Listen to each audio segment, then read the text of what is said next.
If Airsoft players don't change, Airsoft's dead. Yeah. Love your neighbor. You're That's playing why I was just basketball. asking players, did you show up to have a bad time? Right? Like, who was the one that fratricided us? Oh, yeah. Hold on. that was great. Oh, hold on. I've watched Airsoft 3. builds great guns, but I hardly play Airsoft anymore. I suck. I'm actually just bad at Airsoft. Dude, I got them too. I got those socks too. The dress Bucky socks. socks. It's a gas station with a Kohl's. It's a pretty impressive gas station. No, here's the let's thing. be real. Dude, the food This was is good. this is no Wawa. This is no Stewart's. This is no Cumberland Farms. The food is no there Quick was Check. delicious. The food was very good. This is no Sheets. This is no Loves. This is Bucky's. Okay, There's another- Bucky's is America. There's another one that's called Every time. Clovers or something. Why did you get steamrolled? You did get steamrolled. Yeah, every time.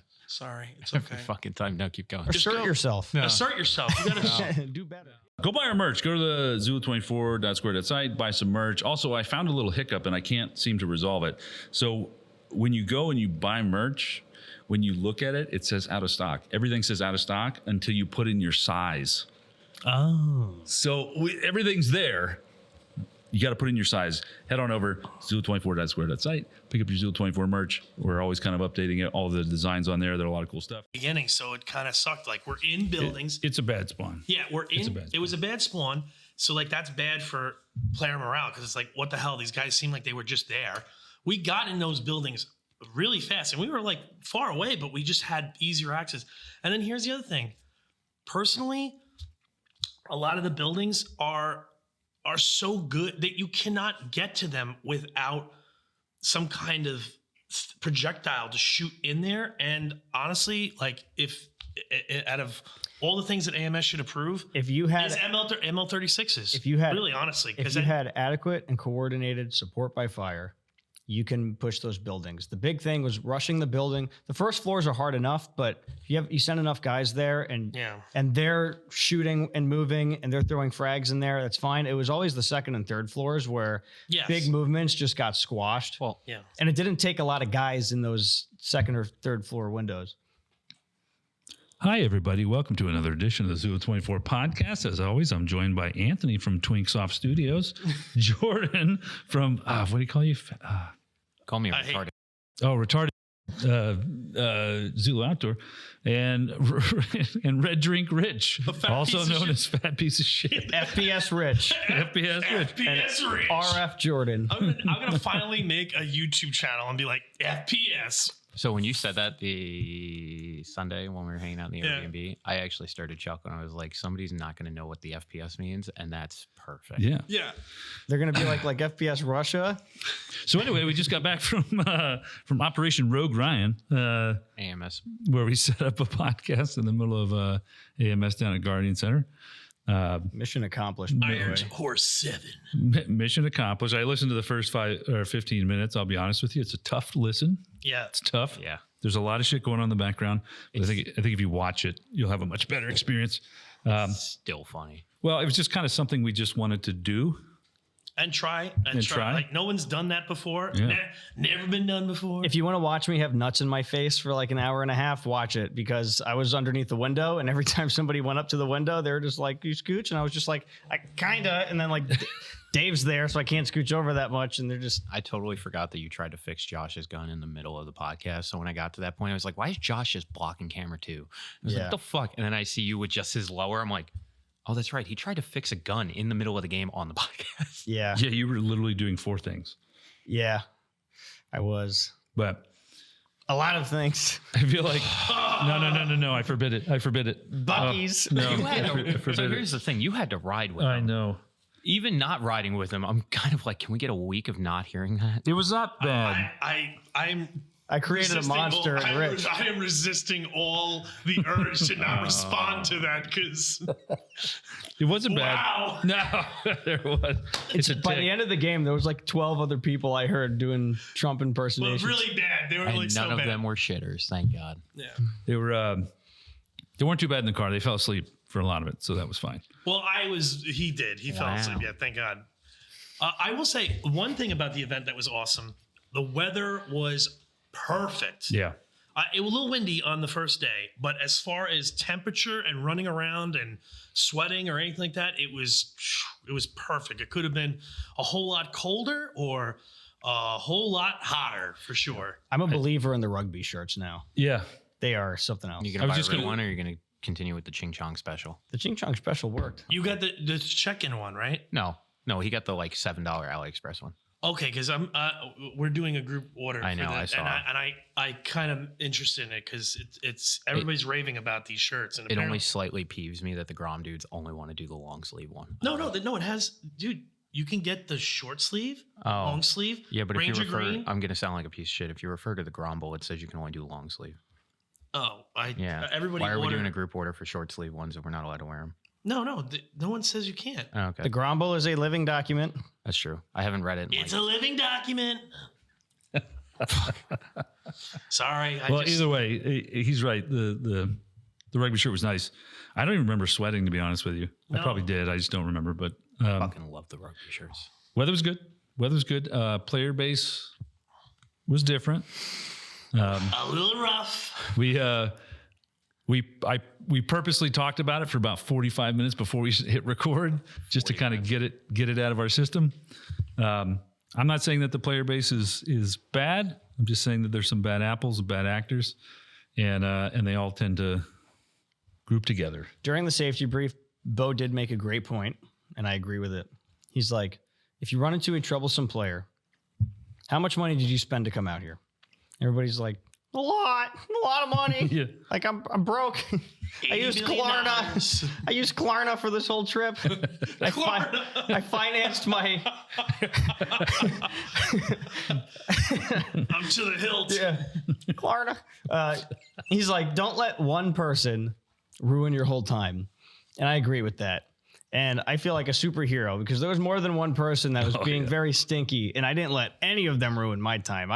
They were not raining on my parade. Yeah. Operation Rogue Grind was a success. I looked like I was making some progress on bingo. I didn't win, but that's okay. Just playing is a privilege. Yeah.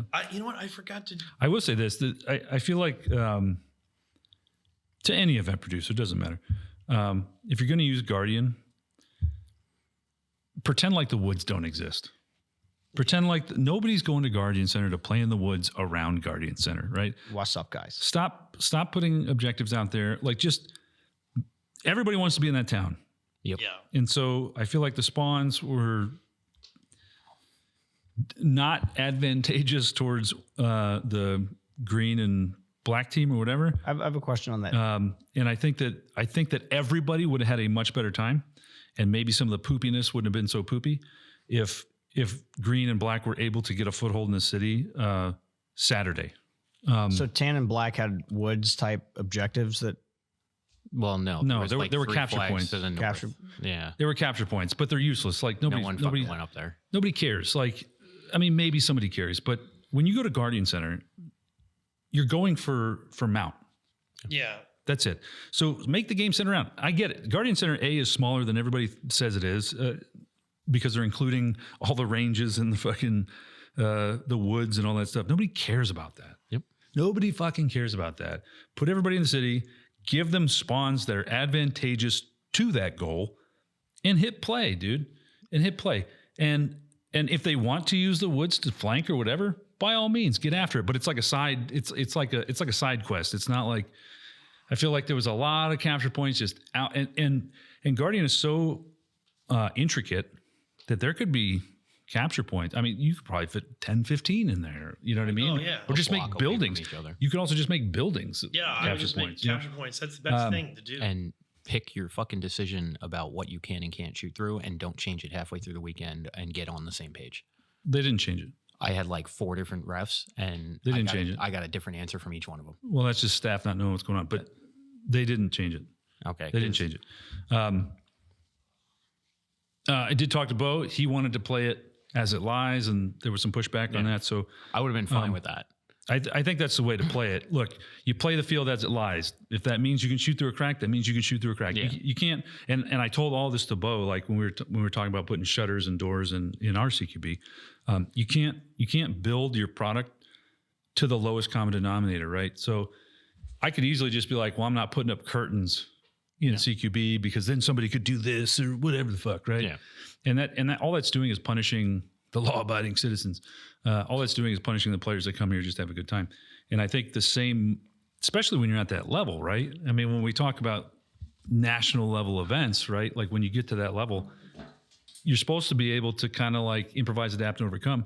And part of that is if somebody's shooting through a fucking crack, suppress fire, throw smoke, throw frags, move. You know what I mean? Like that's the challenge of it. I thought it was weird, we have a don't shoot through holes that you can't put your hand through. And that's mainly to mitigate blind firing incidents. No, but you can shoot them if you're 10 feet away. Exactly. Yeah. So like we have that rule specifically, like you can't stick your muzzle through a tiny hole and start shooting through it. So theirs was, but theirs was weird because I heard somewhere from someone that if a door was only open a crack, if you get shot through that, you don't have to call it. Right. To me, that can't fit your head through it. Because that's their thing. Ours is open hand. Theirs is fit your head through it. This is where shit gets wonky because then people start manipulating doors. And then there's some windows that have a piece of plywood over them that's only this big of a gap. Some's this big of a gap. And they're like, I'm just going to say the one ref we went and talked to because it's not me complaining about getting got. It's the fact that I looked at this crack in the window and went, oh, they said we can't shoot through that because you can't fit your head through it. Okay, no big deal. And I like turned and started shooting around the corner of the building, and then a barrel comes through and shoots me right in the back. I'm like, what the fuck? They said you can't shoot through this. So I go over, I talk to a ref. He's like, oh, I just talked to those guys in that building. Let me go talk to them again. I'm like, okay, but am I dead? And he's like, what did you call it? And I was like, yeah, and I took my dead rag out. And he's like, well, then you're dead. So now, how am I supposed to know if it's across the street from me, if they're shooting out of the murder hole or the crack in the window? You're condoning turning an honest airsofter into a shitter because now you can just look at any BB that hits you and goes, oh, well, it probably came from a crack in the door or a murder hole because Guardian Center is fucking massive. So there were multiple people that I watched them get shot and they go, oh, it probably came from a door or it came from a murder hole. And they didn't fucking call it. And I think that was happening a lot. And I'm looking at the players on our own team going, bro, no, you got fucking shot. Just call it. Just be the bigger man in this instance. Like the amount of times that Tom and I had to walk around, I have a video clip of it too. A dude on our own team shooting through a hole in a piece of plywood like this big. I'm like, no, don't fucking do that. He's like, well, they're doing it. Just fuck them. Can't be better than them if you're doing the same shit. Stop doing it. Yeah. I literally feel like as people were telling rules and stuff, I feel like that meme of the woman that just sees all the trigonometry. That's happening. what it felt like. All I want is just, all right, just shoot through whatever you can shoot, throw as many grenades as you want. You make the first ace bandage buddy aid, and you make the second a medic. And that's it. That's it. It's simple as that. That's it. Like you get shot, you get shot. That's it. Especially in a mount facility, it's such a turtle game where people could be like turtled up that in real life, I would like launch a fucking RPG or some kind of bomb would JDAM the entire town. If this were real life. Yeah, but it's not. It's a game. But I will say this. Medics were fairly prevalent. Yes, I still agree it should be buddy. Sure, I think so. As a gameplay, I think that's a better option. But this time, dude, at MUTC, yeah, you got shot. That was it. You might as well take the warning. There was a lot more green. Like Anthony said, the green was, I don't know, that we weren't technically like all working together, but it just seemed like there was like kind of. So I don't know if the Ares Alpha was set up by our command or by AMS staff. So I don't know that Tan or Black Team had that luxury, because we had that, and I could see. I will say that was sent out from the team commander, not from AMS. Right. Like, so that might be proof in the pudding. Now the spawn is definitely that's a factor. But you could see this was my first time using the Ares Alpha this weekend. Very minimal. I kept it in my side pouch just to see where you guys were, but I could see a conglomerate of blue dots somewhere. Oh, that building is probably taken. Or like, obviously I'd look over and I'd see, there's no battling happening. So I assume it's all three. Now, obviously assuming could be bad, but like, obviously if it's not in a contested area, I assume they have the whole building. But like, you can kind of get an idea of like where people are. And it's like the classic Where do we go? Where is everyone? Well, I'm leaning towards you might be right on that aspect because Tan Team's respawn wasn't actually marked on the map. Yeah, it was. Oh. No, there was like a red circle that was like, do not go in this area. But That was a respawn. Oh, I said that, and somebody was like, no, that's not their respawn. No, they're done. That was a Okay. respawn. Yeah. And then You on got a top- lot of conflicting reviews. Yeah. I would like I have that on my helmet camera. It was like I think that's Tan Team's respawn. They're like, no, it's not that. It's over here. I'm like, okay, gonna tell whatever. And then there were certain buildings that they said day of, like, oh hey, these are going to be out of play. You can't go in there, and they weren't updated on areas. You should have just. Well, I mean, yeah. All right. Yeah, that's because fair. that's something that That's if, fair. if admins were like if Cody, who was in the Yeah, admin building, is he up would have there, updated it. Yeah, he would have been Yeah. able to update it. You should have Fuck, I never had a listened to point. anybody. You should have never just listened to anybody. You should have just been like, yeah, If they're not game staff, I generally take what they're Okay. saying for. but no, what I was Yeah. going to say back on the medic thing. You're right. Saturday there was prevalent amount of medics. Yeah. And then Sunday morning I'm calling you and I'm calling Oh, Dylan, yeah. going, will you get your fucking asses out here? We need a medic because we were actually having fun, but didn't have a fucking medic. And we were the furthest north group on green team. And they're like, where's our medics? And I'm like, well, it's Dan and it's Nick. And Nick's with Dave and Dan's with Dylan. So I'm calling both of them. And Dylan's like, I don't know if we're going to play today. I don't give a fuck if you're not going to play today. Give that medic patch up then. We need one. And he's just like, oh, well, we're in the amp truck. I don't fucking care. Get out here. Like, Dude, I woke up. I will say this. I got to get my knees looked at, dude. Like I am still recovering. Sunday morning, I was like, there's zero chance I can play. Like for real, like medically, I cannot walk. Something's going on. I mean, Nick gave me some stuff and that seemed to help a little bit. But even when we were at the fob, like loading up, as we're walking like towards the playing area, like we had a general idea where you guys were. I was like, I can't run. I physically cannot run. And I was like, I'm going to take it easy today. And then as soon as we linked up with you, we're like, we're going to rush this building. I was like, fuck. So ran with you like, fuck. because we'd been eyeing that building for like 30 minutes. It was just a sustained gun. Like that was the thing. sorry. Sunday, way more fun. Yeah. There was a lot of like, fuck it, let's go. And I would just bolt and everybody's like, oh shit, I guess we got to follow Rich. There was one where you're like make moves or die or some shit. And then you just like jumped out the window. I was like, Rich, no, like nobody heard you say that. Like, fuck. I just went. Like, yeah. I did that several times. And then I didn't mind getting like blasted, but then like guys got in or like other Well, that groups one of people. right after you guys found us, I have it on the helmet camera footage. I could show it to you guys. You threw like 2 smokes. We threw 2 more. We rushed that building. Yeah. You can actively hear me on my helmet camera going, holy fuck, we made it. Holy fuck, we made it. Holy fuck, we made it. And you just see you 2 dead on the corner. I was like, okay, we kind of made it. Yeah. I Dude, think that one. that guy, he shot down from a second floor, no fault of his own. He was just playing airsoft, and that's fine. But his grouping on the top of my head was so good. It was like 3 rounds in like a little triangle, and I was Had that. I was like, he just implanted brain cancer into me. Like, Jesus Christ. I wasn't wearing a helmet or anything. You were like, oh, I think I'm bleeding. And then I looked over and went, oh, yeah, you are bleeding. yeah, I was like, Yeah, man. you're bleeding on the skull. Yeah. One thing about that AO that I liked, that was the first time I've ever played in an urban environment like that. There was like some legitimate like city block, like second, third floor firefights at longer distances happening, like across the street, other side of the block. And like, I was just glad that my gun has range. And like we had, this is why I love that airsoft guns have better range now than they used to, because that stuff can happen. Yeah. It's not like I saw a guy in a building on the other side of the street and it was just like, well, they're outside of BB war range. Like, no, it was like window to window. We're having tea parties. Yeah. It made a difference. It was intense. Well, it was cool. Here's the thing. Here's another. We were griping a little bit about some things, but one, we had several guys with the boss system indoors, which was cool. And then I completely forgot until just now. That was your first time going to that AO and to actually, I mean, you had MUTC where it's not as urban. You didn't have that building to building fighting. There's a lot of open space, and then sometimes you had. Sometimes you had to clear a building. Did you get into a firefight in the subway at all?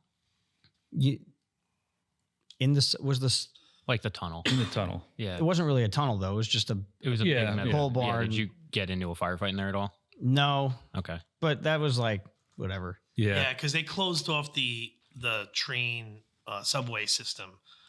I would have been in a firefight far south that it wouldn't even matter. I would have been in a firefight there, but while all of that was happening at night, I was using the file on my multi-tool to make fucking Oh, we had fun in there. to make Josh's mount fit on his shroud.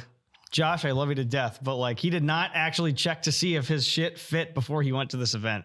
Oh, Yeah. I was trying to get his mount to click into his shroud, and I'm like filing the fucking shroud. I'm like, which one's cheaper, the mount or the shroud? What am I filing? yeah. I think though, if they would have, and this is on Guardian, this is not on AMS. Guardian shut down that part for reasons unknown, whatever. But if they would have left it open, remember there's doors. Oh, I know. Yeah. And so that would have given tan, black team, whatever, the ability to get in those doors and kind of flank around. Yeah. But Yeah. Because we did that at the last MSW game there. yeah. Is what it is. It's a cool area, but other than a flanking route, it's kind of, Yeah. you're not missing out on too much. I don't know. I had a good time. I had a better time last time, but I had a good time because it really takes a lot for me to have a bad time. I think if they'd have moved the spawn and just not cared about the woods, like it would have been better. Yeah, and we filmed the podcast in the middle of it, so that's a win. The podcast went well. That was fun, dude. All the Bosch units, it was awesome. It's like, do you know what that felt like, seeing all of us there with Bosch units and like actually being a part of that? It was like in elementary school when you have the butterfly and you like raise it up from a caterpillar and then it's time to set it free. It's like we set it free. Task Force Tinnitus. I was so proud. I was just like the proliferation of Bosch units in America. We were so loud. It was so cool, man. It was a fun time. It was so cool. Some other guy on green had a Bosch unit that wasn't with us, and we heard it. And I was like, oh, the sound of our people. Hor. But it's definitely fun. And then the best is like Dan would always fire full auto with it. But Yeah, like he wasn't put it in God mode. But he put it in God mode. So like I remember we were filming the podcast, like, all right, for those are listening, and you could see him sometimes with a rifle, he is not firing full auto. He's like semi and then just going, Yeah. like he's, Well, eventually his gun broke, but his Bosch unit kept working, so he was just using that. yeah, he just loves that thing. Yeah. Didn't he ripped a... Yeah, I fixed that. Hmm. He came back to the fob. It was Saturday, right? Yeah, it was dark. It was Yeah. dark. Yeah, I forgot. Oh yeah, no, Smiggy and I died. We went back to the fob. I was like, I'm loading the 3 mags I use and we're going right back out. And Dan's like, my Bosch unit is broken. I was like, what do you mean it's broken? And he's like, I ripped a gasket. I'm like, that's not broken. That's just, you need a gasket. Yeah. That's wear and tear. That's wear and tear. I was like, hold on, I brought a bunch. And I just opened it up, put one in there, and he was good to go. I forgot my night vision and my thermal and my other thermal. Yeah. But you were fine. No, I was fine because it was classic airsoft mount. Like you can get by in that place without it. It's a little difficult indoors if you have. Well, when you have 36 flashlights on your gun. Yeah. When you have a really powerful flashlight, but dude, the night portion, Rich has like 50 right towards the end, like me and JJ, dude, that's my homie right there, man. We were literally, everyone's dead. Dave's dead in the building that we just rushed. Nick is outside dead. You're in the street. I think you were. Oh, that one? That was when the real world blind man fire corpsman happened at once. And the staff members like, I don't know what it is. Maybe somebody caught fire while trying to take their eye pro off. What's the emergency? Everything. Everything. And it turned out it was just, I think an EG flashbang set a fire in a building. Oh. That happened once. I just, right before that blind man got called, a tan guy like came out from the alleyway of a building, and I just went, and like Nick just watched him just like kind of eat everything. I was like, I don't care that I do the crab claw. It's just these two fingers, and I just go just really fast. And then the guy finally called it. He sat, and then when blind man, and then I just looked that we were looking, and then afterwards, like, where'd the guy go? Like he disappeared. Yeah. He just left, and I was like, "Oh, okay." It's one of those. And then after the game on, the next building was 2-story. I wish I put my camera on. This one guy was just like looking down like this, and I was like, perfect shot. Schwacked him in the face. Went to the first floor. It was the building with the boxing ring in it. Yeah. And then we were shooting at guys on the other side of the building through it from the first floor. I got one of them. I told Jay, watch them running around. If they do that, No, he didn't have night vision either. So we're clearly, and that upstairs had, I shit you not, 40 people. It had so many fucking tan people. I couldn't believe how many. I threw a grenade. Then we ran inside to the complete other side. Instead of trying to go up that staircase, we went to the other side. I passed him a grenade. We threw one. I threw two. He threw one. We killed a bunch of guys. Then the third grenade, I threw it and it hit the top rail. It hit the little bar and it went. And I went, oh, let me try to grab it. And I grabbed it as it exploded. Ugh. And if anyone knows me and Pyro don't get along sometimes because I try to either my little TLDR, I had a real ALS smoke grenade almost burned my finger. Like actually, time where Richie was the real world an hour into an episode. Yeah, like game. literally, Literally.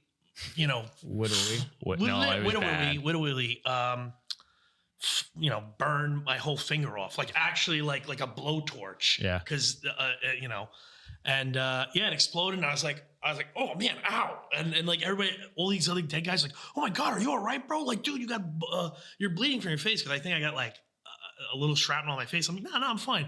I'm like, I'm just gonna get out of this stairway and go up there, and then I just chilled. And what did you say Josh Warren told you in the car when he was driving you back down? At that specific game, Shelby. At Shelby, you burnt your hand. It smelled like Iraq or something like that. He was like, he just wanted to know if I was all right. I was like, yeah, this is like a week or so after the fact.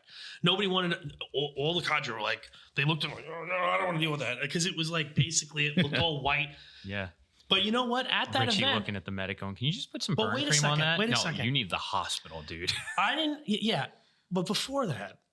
My biggest gripe in Airsoft is if guys are throwing hand grenades and are ready to go. If you ever see me on the field, I say, yo, we're going to go.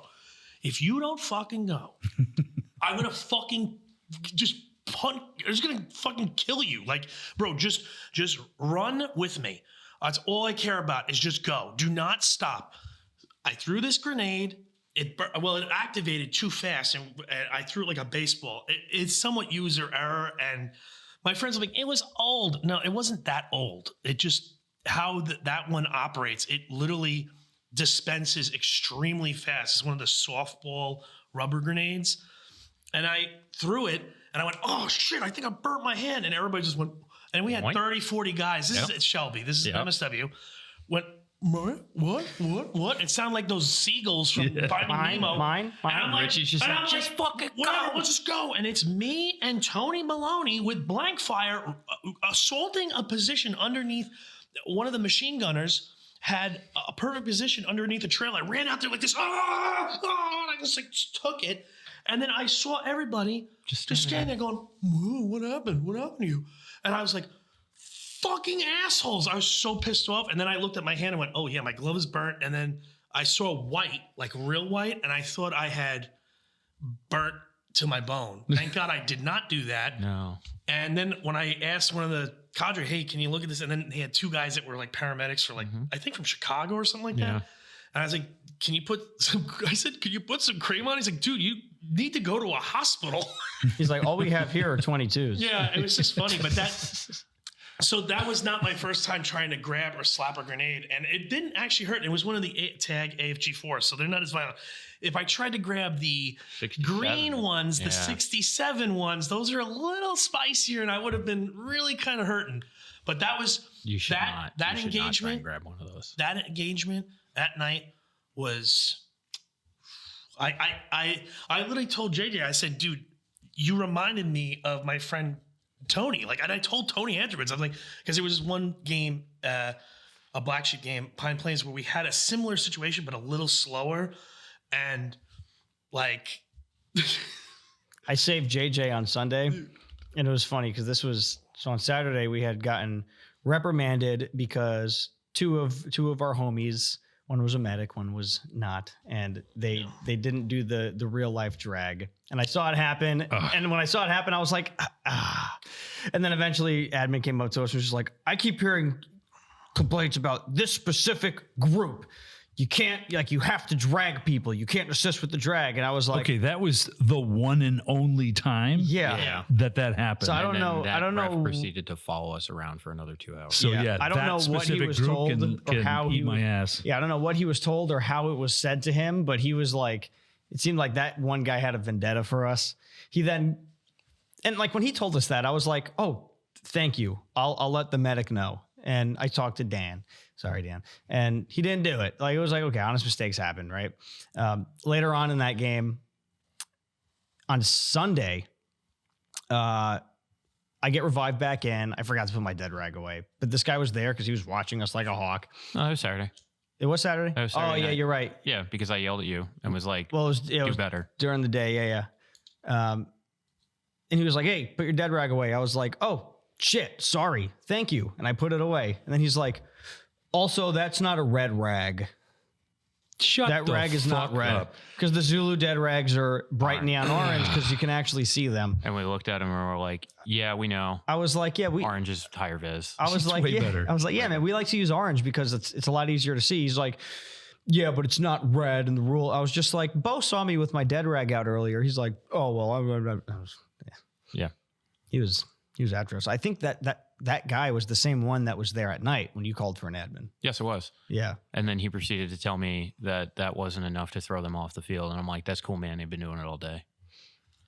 I don't think they should have been thrown off the field for that. I just think an admin should have just been standing there so that they didn't like escalate it. Yeah. But as soon as Are we cutting out the part in the beginning where we talked about that night, or do? likely. There's no need. There's no most need. likely. No, there's no need. Yeah. There's no need. Look, there are poopy actors, and sometimes they wear ref shirts, and sometimes they wear all black. And Yep. He was acting like that ref was acting like me when I got fired.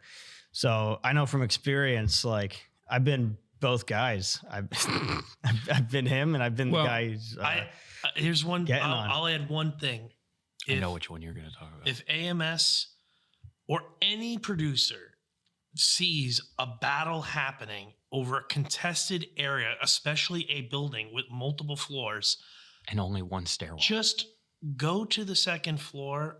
I had a problem with an admin that did not want to do that, claiming that until something happens, I'll go up there. And I'm like, no, it's not a big deal to go up there. And he's like, well, would you want that if role reversed? I said, yes, because then no one can, there's no. Would you want me to do my job if the rules were I'm semi-jaded to that because he's like, well, until something happens.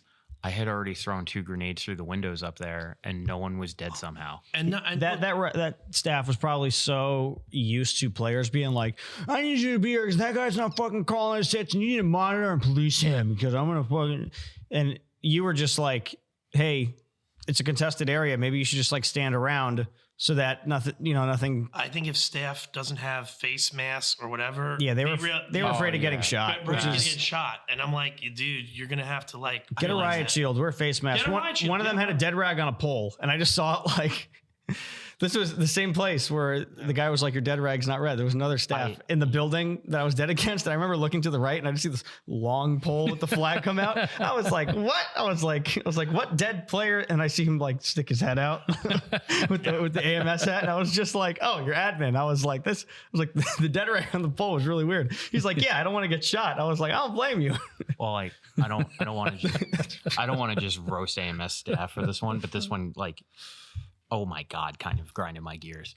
When you're standing there hearing 2 different admins talk to each other and they're just like, yeah, I haven't gotten shot yet. You're like, oh, that's kind of impressive. Like I ref a lot. Like if you haven't gotten shot yet, that's pretty like good on you. And he goes, there's 2 of them talking to each other. He goes, yeah, I'm just not going into buildings this weekend. I don't want to get shot. And I'm like, I'm just gonna not do my job. yeah. And I'm like, I don't want to throw AMS staff under the bus, but I'm just gonna not do my job. How about that? And then we wonder why there was some poopiness like.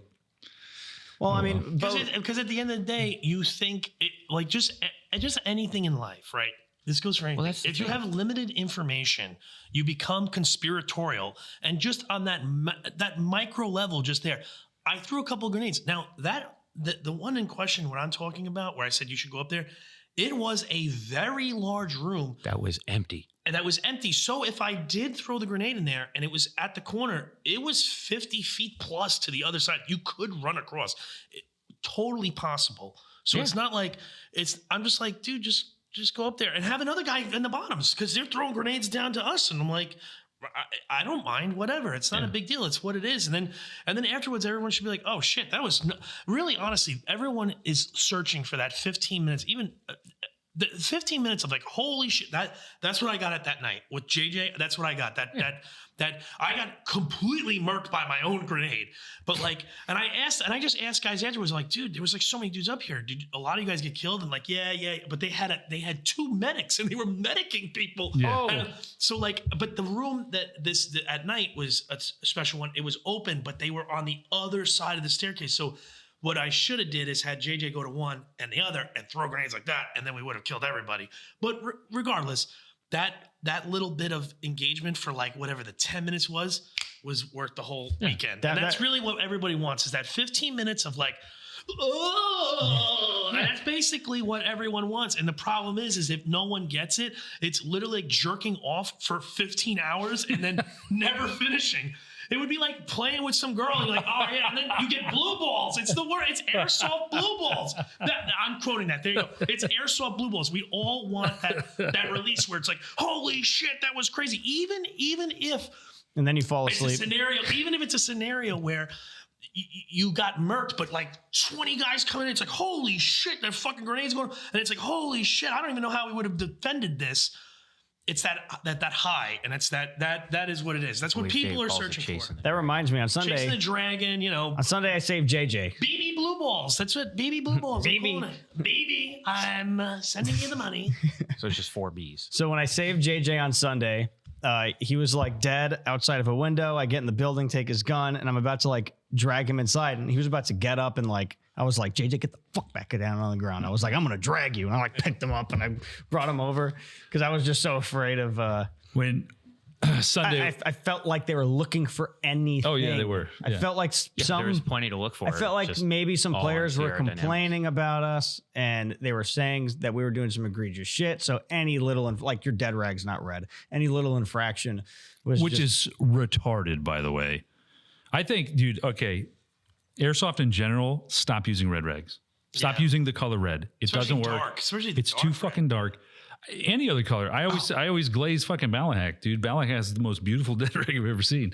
It's like neon yellow and with orange trim and Velcro. Oh, so there's like contrast. It's so good. It's like highly reflective. Oh, it's so good, right? I'm jealous of it. Red sucks. Red at a distance turns brown. Yeah. Red inside of a building turns brown. Like, It's you know what red, you know why it's red? Because in the beginning of Airsoft, somebody's like, oh, this shit looks real. So when you die, you have to pull out a red rag because it's like blood. Red is dead. I thought red it was just dead. because AutoZone sold them in packs of 50. And no, because it was like $2. it was the color of blood. You're dead. I think that, and I think also red dead. Yeah, I was gonna say like that's too new. Yeah. Airsoft's way older than that, dude. I think it's because it looks like blood. That's why they went with red, dude. Red's the worst color. It's like. We should stop using rags and go to ketchup packets. Wow, that's actually and just start squirting blood when we're dead. That's actually very interesting because you know what? I know a little bit, but you know what? Because in Japan, they don't use red rags. Oh, it's an American thing. Yes, but I'm curious if in Europe they were using it first because Europe was a little bit. They don't use red rags. Europe uses high vis safety vests. No, they use their hand in the air. Have they always? Most of the time, but that's why I'm curious. Have they always used that? I'm curious. No, now I want to find that out. That's curious. I will also say, lay down and fucking die. I lay down every time. You never got overshot once. Bro, I got fucking lit up in the chest that one. There's video of me going, like rolling back on my big fat piece of shit fucking weapon, which was awesome because it was so soft. I was able to go, wow, and roll. Well, what I was going to say. Wow. Wow. I rolled away and I got blasted in the chest. Never mind. I love Clarkies. What were you going to say? No, so, Bo said it. When you're dead, lay on the ground. Did he? Well, I heard him say it to multiple people. Oh. That's fantastic. We all died. We all lay down. Occasionally, for some random reason, like he would keep getting shot when he was laying down. I don't know why. But I never got shot again while I was laying on the ground dead. Never. That whole instance Saturday night, could have been avoided because when we came around the corner and we're like, who's dead, who's not? Oh, we're all hit. They're all fucking standing. Yeah. Every player that we ever had an issue with telling if they were alive or dead or couldn't fucking tell, if they would just lay down, it'd be easier. lay down and fucking die. And I noticed it with green team. The majority of people are laying down. Yeah. Oh, yeah. Like even when we tried to run to that building Sunday morning twice, Yeah. everybody was either propped up against the wall or laying down on the ground. Made it real easy to tell who was alive and who was dead. Lay down and fucking die. The other thing too is, and this happened a couple times, and it drives me up the wall. We're all dead here. Shut the fuck up. Stop saying that. Because you know who's not? The random The dude. one fucking guy that you don't know is alive. You know what I mean? So it's purely accidental. Yeah. But it creates a fucking scenario where everybody gets poopy, right? Shut the fuck up and you're dead. Dead man. That's dead it. man don't talk. That's it. We're all dead in here. Shut the fuck up. Like every time I hear that, I disregard you as a human being. Like I don't care. Well, no, because I'm still coming in and I'm still clearing my fucking corners because it has happened to me and to every airsofter 1,000 times. It's inconsiderate to the other players that are also just playing, and like you're gonna stop them from maneuvering the way they're maneuvering because you're like, well, we're all dead. You're basically telling them to stop trying to clear the room. You're telling them to stop. here's the other It's thing. that, and it's like the dude that was like calling you a twink. He heard us say, "Don't use that phrase. Stop saying we're all dead. You're not all dead." And he's like, "Well, what would you want us to say instead?" Nothing. Medic. Yeah. I'm hit. When you say Buddy aid. Any of the above. Say anything besides "we're all dead." Like, shut the fuck up. we're all dead in here is code word for There's one asshole in the corner. no, it's code word for it's basically subtly communicating with your teammates. We're all dead in here. It's communicating while dead. Well, either way, Yeah. it's, Shitter. It's not hit or medic. some people, well, Yeah. It's- not, I'm dead. yeah, I don't know. Yeah, just stop doing it. I saw Please stop doing there it. was a guy. Especially at that level. Like, fucking stop. Why? I'd rather like, hear 8 players say I'm dead than Yeah. hear one player say we're all hit. I not shot even, it. or I walk in and everybody's laying on the ground with dead rags on. Yeah. Yeah. Or deadlights. I shot a guy in a second, third floor window, and it was like long distance, right? So and the whole building's occupied. Like we're in an active firefight with like big force against another big force. Airsoft. I shoot the one guy. There's clearly another person behind him. And when he gets hit, instead of just getting on the ground and being dead, he like sticks half of his body out the window with this dead rag while the other guy is behind him and still shooting to signal that he's dead. And it was too far away for me to be like, just lay down, bud. Like he couldn't have heard me. Yeah. So like I he's can just appreciate him he's trying to- asking, he's just asking to get upset because he feels, I don't know. I feel like there's this entitlement's not the right word, but it's just stupid energy. Like I'm signaling so hard that I'm dead because I don't want to get overshot, but I'm going to stand where I'm going to get overshot while the guy behind me is still shooting at you. And if I get hit, I'm going to throw a big tantrum. Like just if you get hit He could have solved all those problems just by laying down. by kneeling down, like the rule said, only saying hit or medic, like the rule he said. The could've- rule. Oh, People man. have this. Some people have this resistance to any level of authority to the point where even if they're playing a game, they don't want to play by the rules of the game because you're not going to tell me what to do. You know, like I just silliness. noticed this. I actually had to correct a member of our team, not of our group, but of Green Team. That same building on Sunday that we kept trying to go, whatever. I came around a corner and I was at this point, I was just like, I'm just going to walk around the corner because you got like 17 people behind one corner and they're all like, ugh, ugh. And I was like, fuck it, man. I just like walk out. Like either they're going to shoot me or they're not. Yeah. Like, but I'm not going to sit here and like circle jerk behind this corner. So Yeah. I went around the corner, started walking. There is a friendly dead ahead of me at the wall. And then the guys in the building notice I'm there and I almost made it. And they shoot me. And then that guy, like they shot me. And then that guy starts flipping the fuck out. I'm fucking dead. I'm fucking dead. I'm fucking dead. And I was like, hey. And I had to like yell him, hey. And he looked at me. I was like, they're shooting me. They shot me. Relax. Chill out. Zero BBs hit him. Zero. They all hit me. Like the guys in the building laced me the fuck up. It's like you're playing why I was just basketball. asking players, did you show up to have a bad time? Right? Yeah. Like, if you're playing basketball and you're dribbling the ball and you have to get around somebody, but you're like up against, you know, the out of bounds line and you're just like, I'm going to go out of bounds. And everybody's like, hey, our ball, it's out of bounds. You're just like, no, it wasn't out of bounds. What are you talking about? I didn't do that. You did that. Like that. They're doing the same thing when they bend the rules in that way. Like it's not in the spirit of the game. It's not in the agreed etiquette of the player base or you know, you're just bending it because you're trying to get some type of leg up. I don't get the idea. Or you're afraid of getting Well, that's why shot, I- which is like the I had to stupidest come thing to the ever. Conclusion that we were spoiled by MSW, and I No. don't say that in a mean way. No, but we're it's like- spoiled by Zulu. The Yeah, etiquette Zulu. here Well, is no, I'm talking about fantastic. in terms of NatOps, because like I said it to you at one point on Sunday, this shit doesn't fly at MSW. It's you No. signed a waiver, shut the fuck up. No, honestly, I think we're spoiled by Zulu, and that's not even me like fucking stroking Dave. That's No, that's that's true, stroking too. our player base, our general, like some of the few shitters that we ran into this past weekend at this game. Like the best bad encounter was far worse than the worst encounter we'd see here on any given weekend, because the player base here, it has etiquette. Yeah. And it's just like, They don't shit where they eat. yeah. I don't know. I've experienced all manner of things at all producers. Yep. And okay, we keep talking about the bad shit. Like the game was fine. Structurally, the game was fine. Yeah, I had a great time. I had a There great were time. there were I plenty did. of staff. Like it would, like the porta shitters were clean. Like I had a great time. nothing I was bad. not angry or upset for any portion of the entire game. But like, you know, I do like to, I don't know. I feel like we're diagnosing things that could have been better, because I think it's healthy. that's just discord what we do. to- We to- do that with to the games here to be like, what could have been better, you know? Sure. Yeah. Honestly, as far as how the game was run, I have no critiques or complaints. I don't have any critiques or complaints about AMS at all. I mean, I think as far as staff, I mean, the owner of AMS, right? Bo and Cody helping him run and all that stuff. They can't really control what each member of their staff is doing or how they're communicating and stuff. And that's like an internal thing.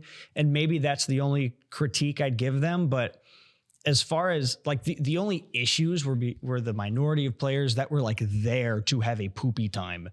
One of them we saw on the helmet cam footage. It was like the beginning of the game on Saturday. Dude, the first engagement one we guy- got into, it was really, you're not going to call that fucking retard? I'm like, oh God. Dude, And I best remember part, you were like, it's did gonna you be just one of come those here days. to, you're like, did you just come here to have a bad time, man? And then And he he's like, responded no, with- I came here to catch cheaters. And he points at his helmet cam. And then he proceeds to tell me that all of our guns sound like ass. Who builds your guns? And I just point right at you. I was like, that one, that retard.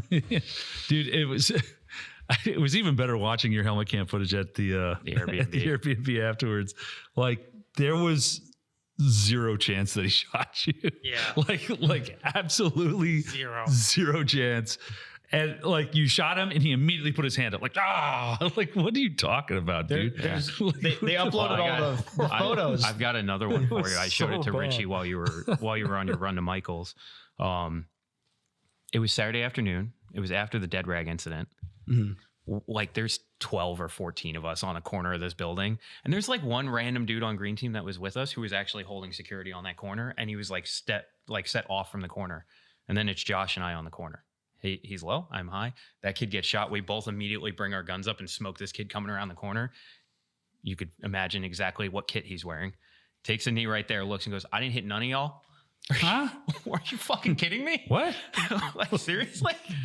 No. Not even kind of. I think people's expectations of like, I don't know, man. Like there's just, it's changed quite a bit. You know, the thing is, I I'll let you go. go through a little weird thing where I go, a lot of this would be nipped in the butt if, I think there's a lot of people that, it's hard to say, maybe just aren't cut out for airsoft. Oh, 1,000%. They're just not cut out for literally because in all honesty, like I think it's the one game where I think you were just saying like Bo and his staff or any event producer, Josh and his cadre or any you guys and your refs, like at the end of the day, people are like free to be assholes or not because you are the ref. You are your own ref. You have to literally admit that I fucked up. What fucking sport or hobby or anything, discipline, where at least there's some kind of like rule set or whatever, where you have to internalize, go, yeah, I got hit or I fucked up. Dude, it's very difficult, especially if you're in full kit. You're like, dude, this is fucking awesome, whatever. And like, I get it. Like, it's hard to admit, like, man, I fucked up. I'm such an idiot. And it's really difficult in the moment. Very difficult. When I meet people like that, I imagine what it might be like for a girl to be in a relationship with them when they can't admit that they've done anything wrong. You know what I mean? Yeah, but they can't own up to anything. But this is the thing is like, I don't even think it's even all the time. Like, it's just, oh man, it's changed so much. And then on the other hand, I'm like, what was it? I think we were sitting there like the first time where I saw like a bunch of kind of moaning and groaning with other staff, I said, I think I asked everybody, I think it's on camera with somebody, I said, hey, how would you guys feel about playing a game where it was 500 feet per second? And if you did dumb maneuvers, you would just get obliterated. Like you wouldn't do how'd that go? They were like, what? And I'm like, yeah, imagine that. You wouldn't do dumb shit. You just wouldn't. You'd be, I'd be really hella upset because I would still charge and I know that people wouldn't follow me and I'd be like, what the fuck? If you got shot. I just threw 3 smokes and 3 grenades and you guys didn't run with me. What the fuck? Like literally, Richie throws that's all I care about. Pyro at one building. If anyone sees this podcast and ever sees me on the field and I'm making a battle plan, like, yo, if we charge in, we'll do it. We'll get in there. We will get in there. Look, a lot of us are going to die. We're not going to make it. Some of us are not going to make it. I'm sending you to your deaths. But like if 3 of us get in there, it makes total sense and we can medic everybody else after the fact.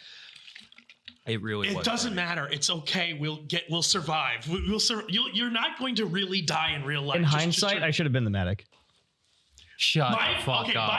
By the way, we're all talking about charging in and battling. Even and grumpy pants shithead me was still running at buildings. Like quintessential Tom Sizemore and Saving Private Ryan, where he takes the dip out.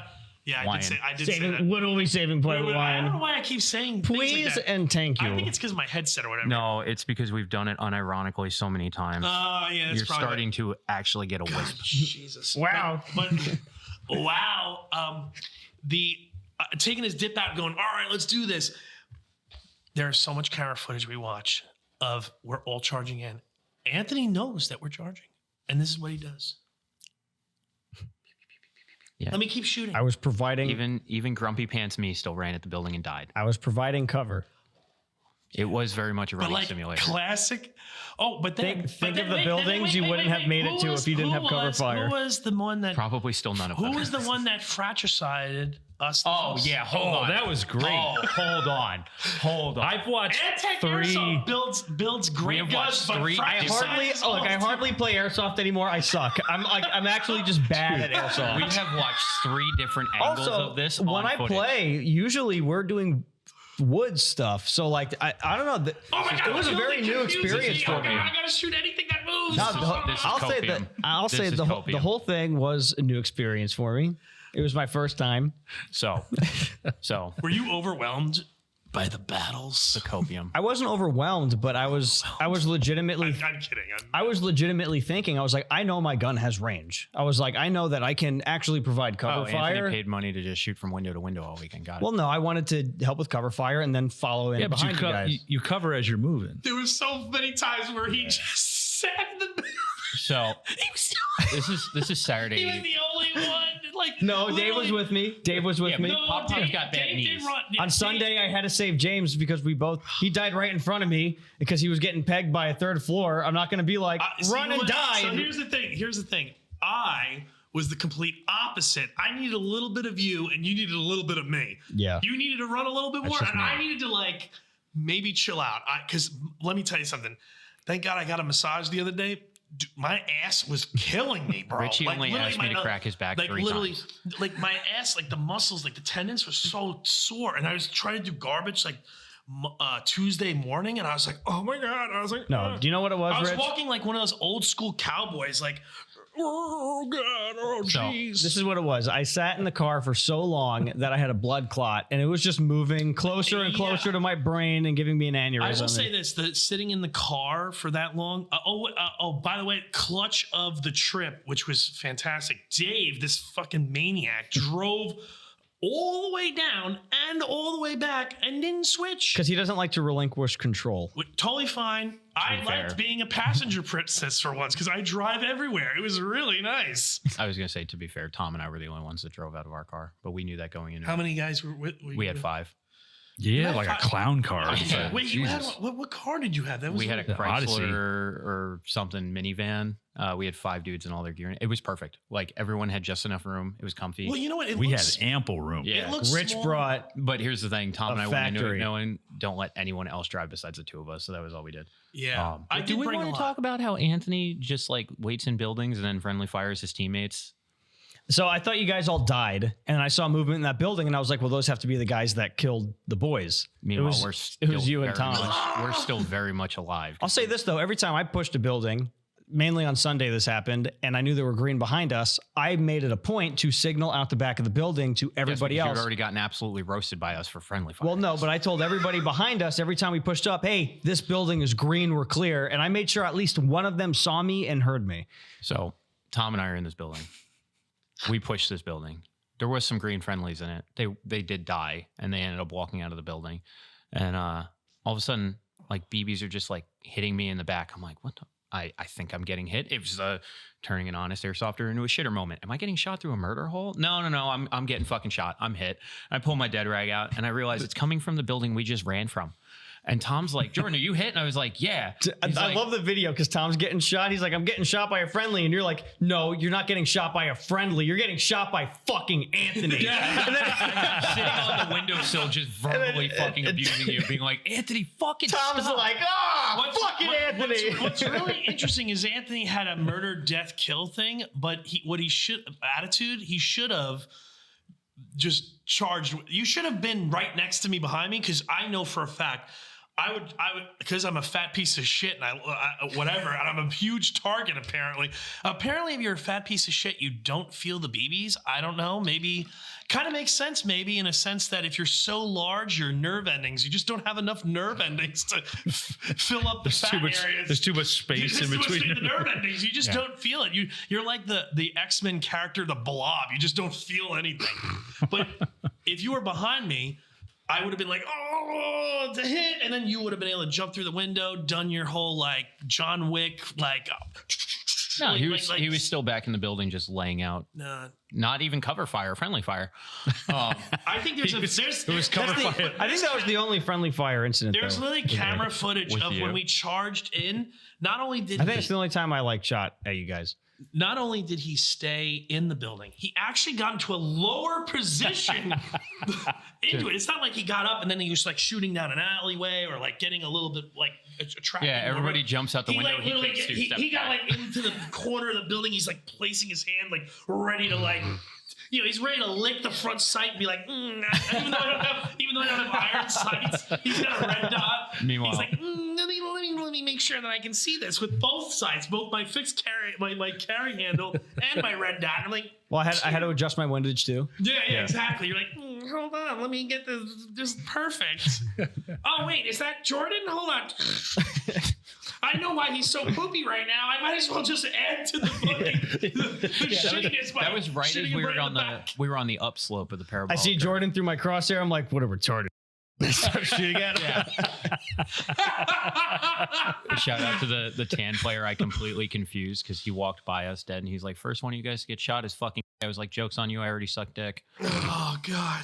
Yeah, when the guy you can't. Okay, I'm not. When the guy called me a twink, I was like, "Yeah, I get that a lot." I was like, "But," and then the guy was using me to argue with you to be like, "See, he's cool about it," and I was like, and I just looked at him and I was like, "You're talking shit," but like, I'm just not gonna get. I said to him, I was like, I didn't show up to just like verbally abuse players, but it's really funny because here's game staff.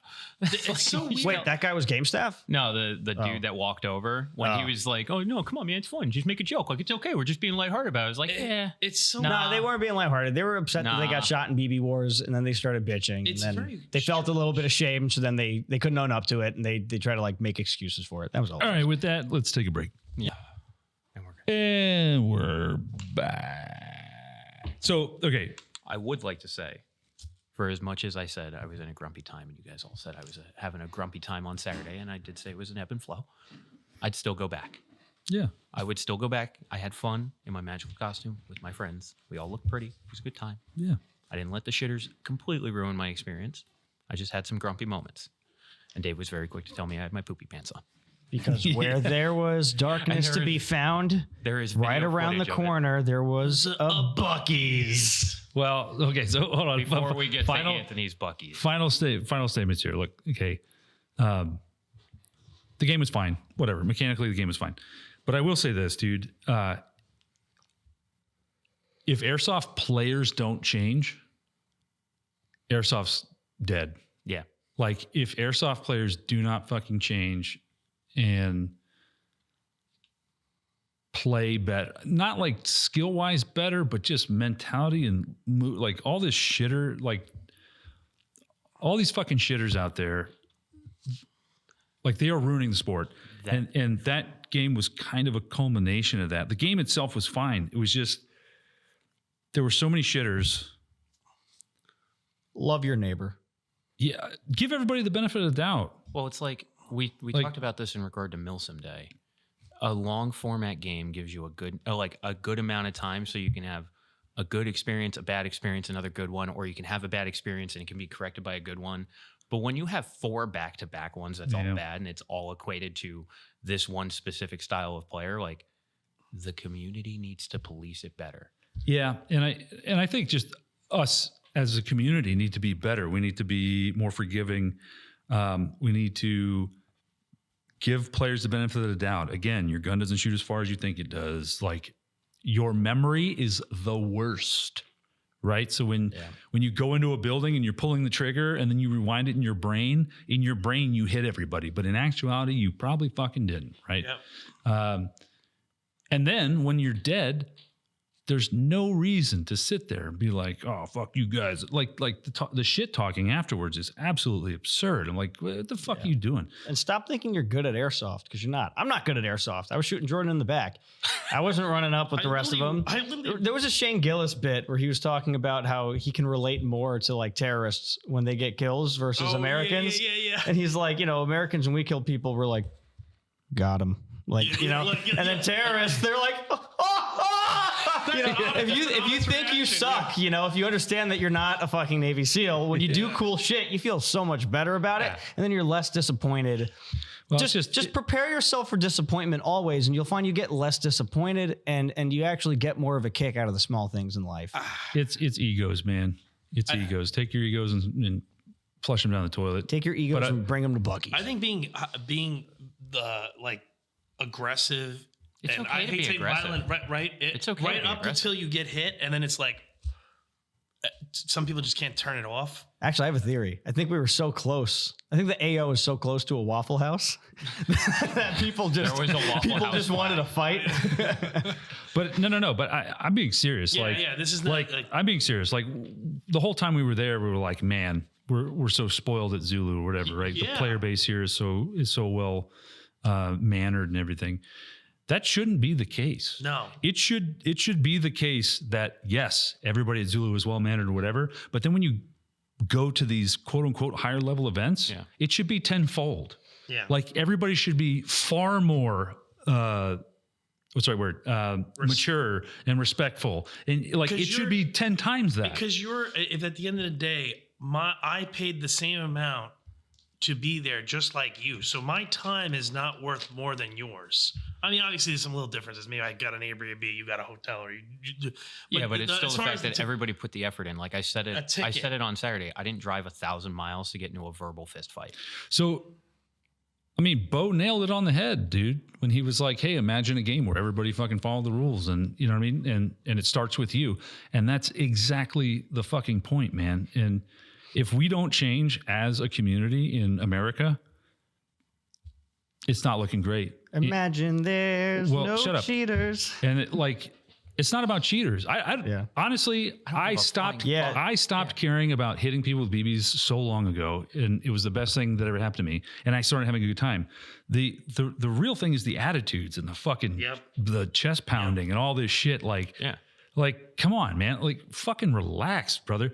I mean, even in other producers, even in Milsim West, I think we all need to fucking change, dude. We all need to take a step back.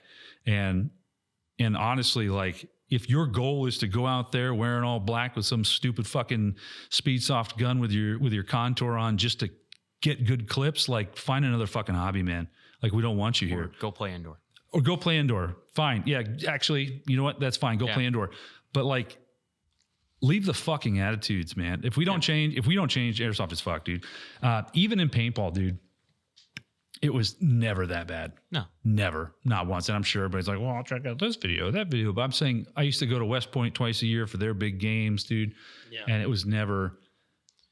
was actually a culture shock for me when I switched from paintball to Airsoft to see the drama in airsoft. I was like, why? Like, this is crazy. Like, Yeah. and even back then it was like really tame, but we need to change as a fucking community, man. And I'm being so serious. Like, everybody needs to chill the fuck out. And if you're just there to like talk shit or whatever, like, find something else, dude. Join a bowling league or fucking Yu-Gi-Oh cards or Who something. do you think like, you are? I am. yeah, like it's so bad. Like, it literally is a toxic environment. And I know everybody wants to joke about a Call of Duty lobby. Call of Duty lobbies are stupid. Yeah. And it's like the lowest form of human IQ is in a Call of Duty lobby. Please do not bring that shit to fucking airsoft. Please, let's just go out there and have a good time. We all paid a fuck ton of money to be there. Just have a good time. Yeah. Have a good time. And there's no reason, like, if everybody just again, last year I had the most adult human interaction ever with another airsoft player at this game, at that fucking AO. And it was just, this guy was just an adult. And he was just like, hey man, do you mind? You know, like, he approached me as if I was an adult. He had the respect for me, and in turn I gave him the respect that he deserved, because he approached me in a way that was like an adult. And we handled a situation, and it was like the best experience I've ever had in airsoft, talking to another player. Like this, you should say what the I guess the issue was, right? And, You said it and how it before. was handled. I mean, the issue was just this, right? Like, it was the same thing, just in reverse, right? So their spawn was in the same spot that tan and black spawn was this time, and they felt like they couldn't get out of the tree line. And I had pushed up to the last building before the tree line, and I saw these three guys coming out. We were nowhere near the spawn. This was totally fair play, and I ambushed him, and I shot this gentleman first, and he stepped to the side, put his dead rag on, and he just waited, and he waited for the combat to be over. And then after the combat was over, he was like, hey man, can you just like tell you and your guys just to back off a little bit? We feel like we can't get out, we can't get into the town. And I was like, yeah, I can do that. Like, I can totally do that, because I totally understand. Like, it kind of sucks for me because I'm fighting in the woods over here. I'd rather be fighting in the fucking town. It's almost curb stomping. There's a point where people love curb stomping. Why? No, but what I'm saying is, like, you're beating someone else, so it means nothing. It's like, well, why don't you have a challenge? It's like punching a baby. Some know? people would have heard that request and would have been like, go back to respawn, loser. Well, sure, right, but because he handled it in that way, there was absolutely zero animosity. He waited for the airsoft to be done. It wasn't like he immediately got shot and was just like, fuck yeah, no, like whatever. Like, he waited. He was the most respectful human being I've ever fucking come across in an airsoft game. And to this day, it stands out in my mind as the best interaction I've ever had. Did they get in the town? Yeah, they did. Cool. They did. I'm happy for them. Because I fell back and then told our guys, like, hey man, let's, you know. I'm not going to say it's a rug pull, but I agreed to go to this game because I kept hearing stories like this from last year. And wow, totally Bit different. It was a bit different. Actually, tenfold. I would say it was tenfold this time. And again, the game was fine, and we all had a good time. It's just these interactions. But I will say, like, from a 10,000 foot view, if the airsoft community, and I don't know if this is an East Coast thing or if it's I heard somebody Southern say it was thing, a or Southern thing. Maybe it's a Southern thing. I don't know, because I've definitely seen poopiness in the Northeast. So we got to change, man. We have to change. It's not a choice anymore. We have to change, dude. If there was a representative Guardian there, if I were a representative of Guardian there and I was like witnessing what was happening, you know, occasionally or whatever, or just walking by and heard some shit, like why the fuck, you know, beyond money, why the fuck do I let these people here? Yeah. You know, we're so privileged as the airsoft community to be able to go and play at government training facilities that you can't go to unless you're part of these fucking government units or whatever the fuck. And somehow they let us there. Well, like, it's fucking wild. So, and then the fact that we kind of shit all over it, you know, with poopy attitudes, and we throw our trash and shit everywhere and fucking, you know what I mean? Yeah. And also the effort to secure a facility like that so that you can host an airsoft game, and then to go there and behave in that manner is a complete slap in the face to people that are actually doing the effort to, like, I can't imagine how stressful it is. Cause like Bo, he's selling tickets. There's all this stuff that goes into these games. You know, people pay money for their tickets, and there's a chance that after everybody pays this money, and he has already made arrangements for his staff, for logistics to get things brought over here, that they say, hey, some special forces group is going to train here. You guys can't do it this weekend. There's the chance of that happening. It's like a bad gamble. And he's willing to go through that so that he can host this cool game. And then people have the nerve to be in the comments and be like, ego is killing Airsoft, and Airsoft businesses, event producers, all this stuff. They don't do enough for the community. But then when the community shows up, they just shit all over everything. Oh yeah, dude. And again, if it's not a question of why or how, it's a question of when. We need to change now. Like there is no, like if it keeps going down this path, Airsoft will be dead in 5 years. I'm not even kidding. I mean, the list of AOs that we could have used 6-7 years ago is drastically shorter today. Yeah, and I can't blame them. It's because of shit like this, and it's because of shit like players leaving their garbage everywhere. I would not be shocked if we have a private conversation with Bo after the game, or when they're here for Eastern Front, and there's a comment about how much trash was left. The car that was next to us in the parking lot on Saturday, you wouldn't have even been able to see the floor in the shop with the amount of garbage they had around their fucking cars. Yeah. And we're like, I really hope they clean this stuff up. Like, it's 10:30, the game's over. We're packing our stuff up. These dudes aren't back yet. I really hope they clean their fucking garbage up. Like, it's bad. Yeah. So be a Richard. And so I noticed be that a Richard, not a dick. Yeah, I noticed that this safety brief and even the one at MUTC a few years back, Bo was like, they did not want to let airsofters use this place again. And I begged them, and eventually we're here. And I think, correct me if I'm wrong, the last group that ruined it for everybody else was MSW. Is that true? I don't know if that's At Guardian? At Guardian? Guardian. No. Okay. What about so MUTC? if you want the Airsoft history lesson on the Guardian Center drama, no, it wasn't Guardian. It was MUTC. But we couldn't use like the subway. Yeah, but I don't believe that was MSW, and here's why. The last MSW game that was held at Guardian Center, the group that lived in the subway all weekend was us. And that was the weekend the BTR ran over the light pole. I think that was the thing. Yeah, that was the the BTR ran over a light pole. I don't think you can say that MSW is the group that ruined the subway. Right. When the dudes that were living in the subway all weekend, there's a reason we call it the Subway Series. 23-0 against Rustford in the subway. Yeah. People watching this are going to be like, fucking Zulu 24 ruined the fucking... they ruined the subway. It could also be... Look, there's also... It's also a ton of other events that happen. Look, and here's the other thing. Guardian is extremely expensive. Yeah. It's extremely expensive compared to others. And, to tell you the truth, that style of game, MSW, though it's great for like big organized things, they like doing large movements, large, platoon on platoon or company on company. It is a little constrictive. But yeah, honestly, like I had not played at MSW. I am a little shielded because the community is somewhat small, and you kind of see the same people all the time. Yeah. And then obviously, we're with the grommets and stuff like that, so like we kind of are sheltered within that.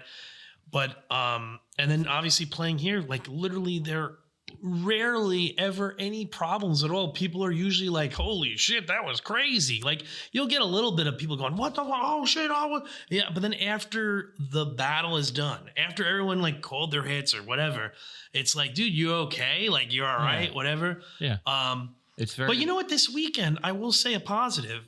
People saw like my face lit up, like bleeding. And I had both sides say, hey, man, are you all right? Like multiple times coming out of a building, people were like, hey, dude, you got like hit. Oh, man, you got really fucked up or whatever. So people were concerned. It wasn't like, go fuck yourself. I shot a dead guy in the face. Where the video I sent you where we're like, wow, right? That one, that building, when we were running up on that, the first window, I went in and just, wow. Yeah. And then like, as I pulled the trigger, I saw the really not bright red rag because it's red and not high vis. And I ran past and then I stopped and I was like, I am so sorry. I remember that. And he was like, don't worry about it. It's okay. And afterwards when I died, I kept apologizing. You just have to realize it. He's like, it's okay. It hit my eye pro. Like we're good. I was like, I'm so sorry, man. And that's the other thing too, is when things like that are happening, like that kind of level of amount of people shooting projectiles at each other, you're going to get overshot. What's funny is this weekend, I didn't get overshot. Out of all the shit, I didn't get overshot. I actually got overshot quite a bit. It didn't bother me because but literally in my whole like time playing, that's maybe the 5th time of 20 something years. And like 2 of those were very egregious. One was like at an indoor field, turned away, and the guy switched to full auto and and I had to go, hey man, you can't do that. You like my full auto is just a fart noise. Any sound effect that you make is it's just like noise. it just sounds like a wet diarrhea. Yeah.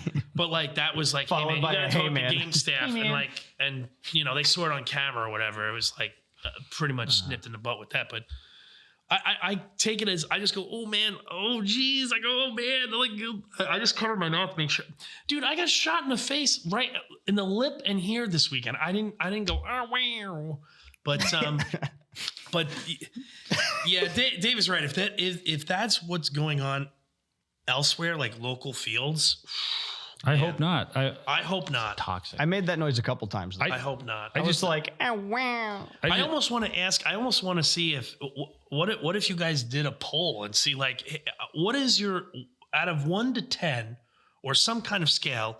What's your local scene like? What is it? Because maybe you would need to put an accurate like representation on what it is. Like if we're just going off of toxicity, yeah, sure. On a scale of 1 to 10, how toxic is your local airsoft? That's the wrong question to ask. Yeah, and it's a bad question to ask, right? Like if you're trying to if you're trying to change the community, because we're trying to change mindsets, and it's us. It's fucking us. It's us. The people behind the gun. It's fucking us. We need to change fundamentally how we approach airsoft. We need to grow up and understand that you're going to get shot. Understand that the rules are there to help us, not hinder us, in most cases, and to give other players the same respect that you would want them to give you. And that's it. It's literally just the golden rule. That's it. And if we don't, airsoft's done. Like airsoft's fucking done. Like it's actually got me worried for real. You said something at Buc-ee's. You were like, you can judge the civility of a society based on whether or not people put their shopping cart away. Yeah. So what's the benchmark in airsoft? Well, like what's the equivalent in airsoft to putting your shopping cart away? Step one, because there is no step one is for the teams. We'll just in this case we'll just say green and tan. They never talk to each other during the entire game. That's step one. So if you go to a game and this should be your goal as a human, do not communicate with the other team at all. That will prevent 100% of all your verbal two-way verbal altercations, right? You don't need to say anything to the other team. Yeah. Unless it's an emergency. But other than that, you don't need to say anything to the other team. I'm hit. Wow. You know what's funny? For me, that's very different. I'm going to give you a caveat there because it happened a lot to the point I forgot who I was dead with and we were just sitting there giggling. AMS has the searching thing. Okay. All right. Yeah. So within game reason, whatever. But no conversations with the other team. Yeah, that's it right there. Some bullshit starts to happen. You walk back to respawn. Like that's it. It nips everything in the bud right there. That's step one, right? Well, that alone takes a level of emotional maturity. Because when you're in a crowd and you're having fun and you're excited, doesn't matter. That's what Dave's getting at. It needs to be mature. That's what we need. Agree. We need, as a community, we need to elevate. We need to elevate our fucking stature. We need to elevate our fucking integrity. We need to elevate our maturity. And it starts right there. Boom. Do not communicate with the other team whatsoever. Yeah. Yeah. That's don't call them. Unless it's life, limb, or eyesight. Yeah. That's it. Just don't communicate. I'm not saying being a dick. I'm just saying don't communicate with the other team. Yeah. And not being like, I don't communicate. If another player comes up and is like, oh, good shot. Don't be like, I don't communicate with the other team. You know what I mean? Like, that's taking it too literal. Yeah, exactly. I'm just saying, do me a favor, save the banter for after the game. Aren't you saying basically if you have nothing nice to say, don't say it at all kind of thing? Yeah, but it starts, it's like Kim Jong-un, man. I gotta fucking cut it. What if you're just joking, bro? No. Shut the fuck up. Just joking. You're dead.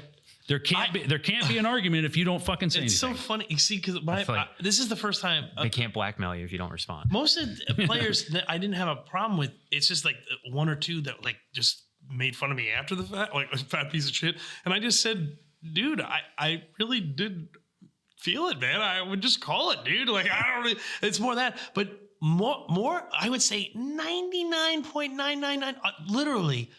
This weekend was so strange. Usually after a battle, you saw me this weekend. I'm talking to Green and there's Tan around and literally going, man, that was crazy, right? Like, dude, I'm usually like, this is crazy. Could you imagine if this was real? That's literally usually the 90% of what I usually say. Or, wow, that was, dude, you got me dead to rights. Or somebody says, dude, your face is bleeding. Like, oh, it is? Oh, okay. I think like what should you do as an airsofter if you're just playing and then somebody starts like insulting you and they're just like talking shit? What do? Well, you could just honestly say nothing. Let them talk. Eventually they'll feel ashamed about themselves. Oh, I hope it's better than what I said. But the world that I'm getting at is that the person who potentially talks shit to you also abides by that rule and doesn't talk to you. Now nothing happens. Part of that is not giving a reaction to it. No, you're focusing in on the reality that you felt last weekend.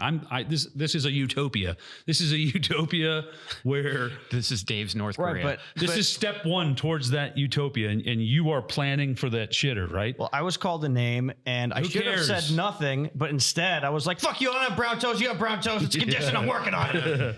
but like, and he was like, "What?" I said, "Good game." I was joking. Hey, nice cock, bro. Yeah, like if there's a world where like that's step one. That's step one to healing. Is that okay? It's socially unacceptable for each team to talk to each other after they're dead or when they're alive or whatever. And then slowly it will morph into, hey man, I know we're not supposed to talk, but that was a good fight. Yeah. Like, aren't I bad on breaking the rules? I just complimented you. That's still positive. Yeah. Eventually it'll come full circle. But for like 15 years, we'll have like this really good fucking thing. Like, and maybe, just maybe, the next generation coming up, like Cameron, this was Cameron's first big event, right? Imagine how he feels about what big events are now. Yeah. Right. But what if you entered that utopian world where none of that shit happened? And then he's like, oh, this is how, we're supposed to act like this. Okay, cool. You know what I mean? And so maybe it brings up that next generation to be a little bit more courteous and to just understand that, like, A, it's not that serious, but B, leave the egos at home. Fucking, we're out here. We all pay the same amount of money to just play and have fun. And literally we're just playing tag. I was going to say, it's almost implying that adults need to be adults. Yeah. If it became the norm that like you just don't talk to people on the other team until after the game, then eventually what that'll turn into is it'll become edgy and cool to like whisper compliments to them. Like, hey, I know I'm not supposed to talk to you, brother, but like Dave just said that. But here's it'll be like edgy, it'll be like edgy and cool. Like I have a question now. I'm so bad. Are we because after this weekend we almost have we're almost biased. Is the problem as big as what we're talking about? We don't know. That's what I'm saying. It's not as big in the sense where like everybody does it. It's just that it really does take one spoiled fruit to ruin the basket. Yeah, but it's always been the case. That's why I was going to say, like, yes, the problem is not as big as we are making it out to be. Like, if I had to put a number on it, it was like 8 players. Yeah. But look at this conversation. Yeah, but most of what we're talking about this event, honestly, are those 8 players. Well, and that's what most people walk away with. That's exactly that's what the I was problem. get at. Well, but here's the thing. Even though that's the case, it still remains that why is the community so good here, but then not good at this supposedly higher level? Yes. Right. And that's across all producers. You know, I mean, anything outside of open play is a level up. Yeah. Right. So why isn't the community a level up when they get there? Or why isn't the mentality to be a level up when they get there? I actually think the enemy I think that too. Is that you don't know anybody. It's not as high of a barrier for entry. I will say this. But at MSW, I have never had anything bad because if anything, like I just haven't.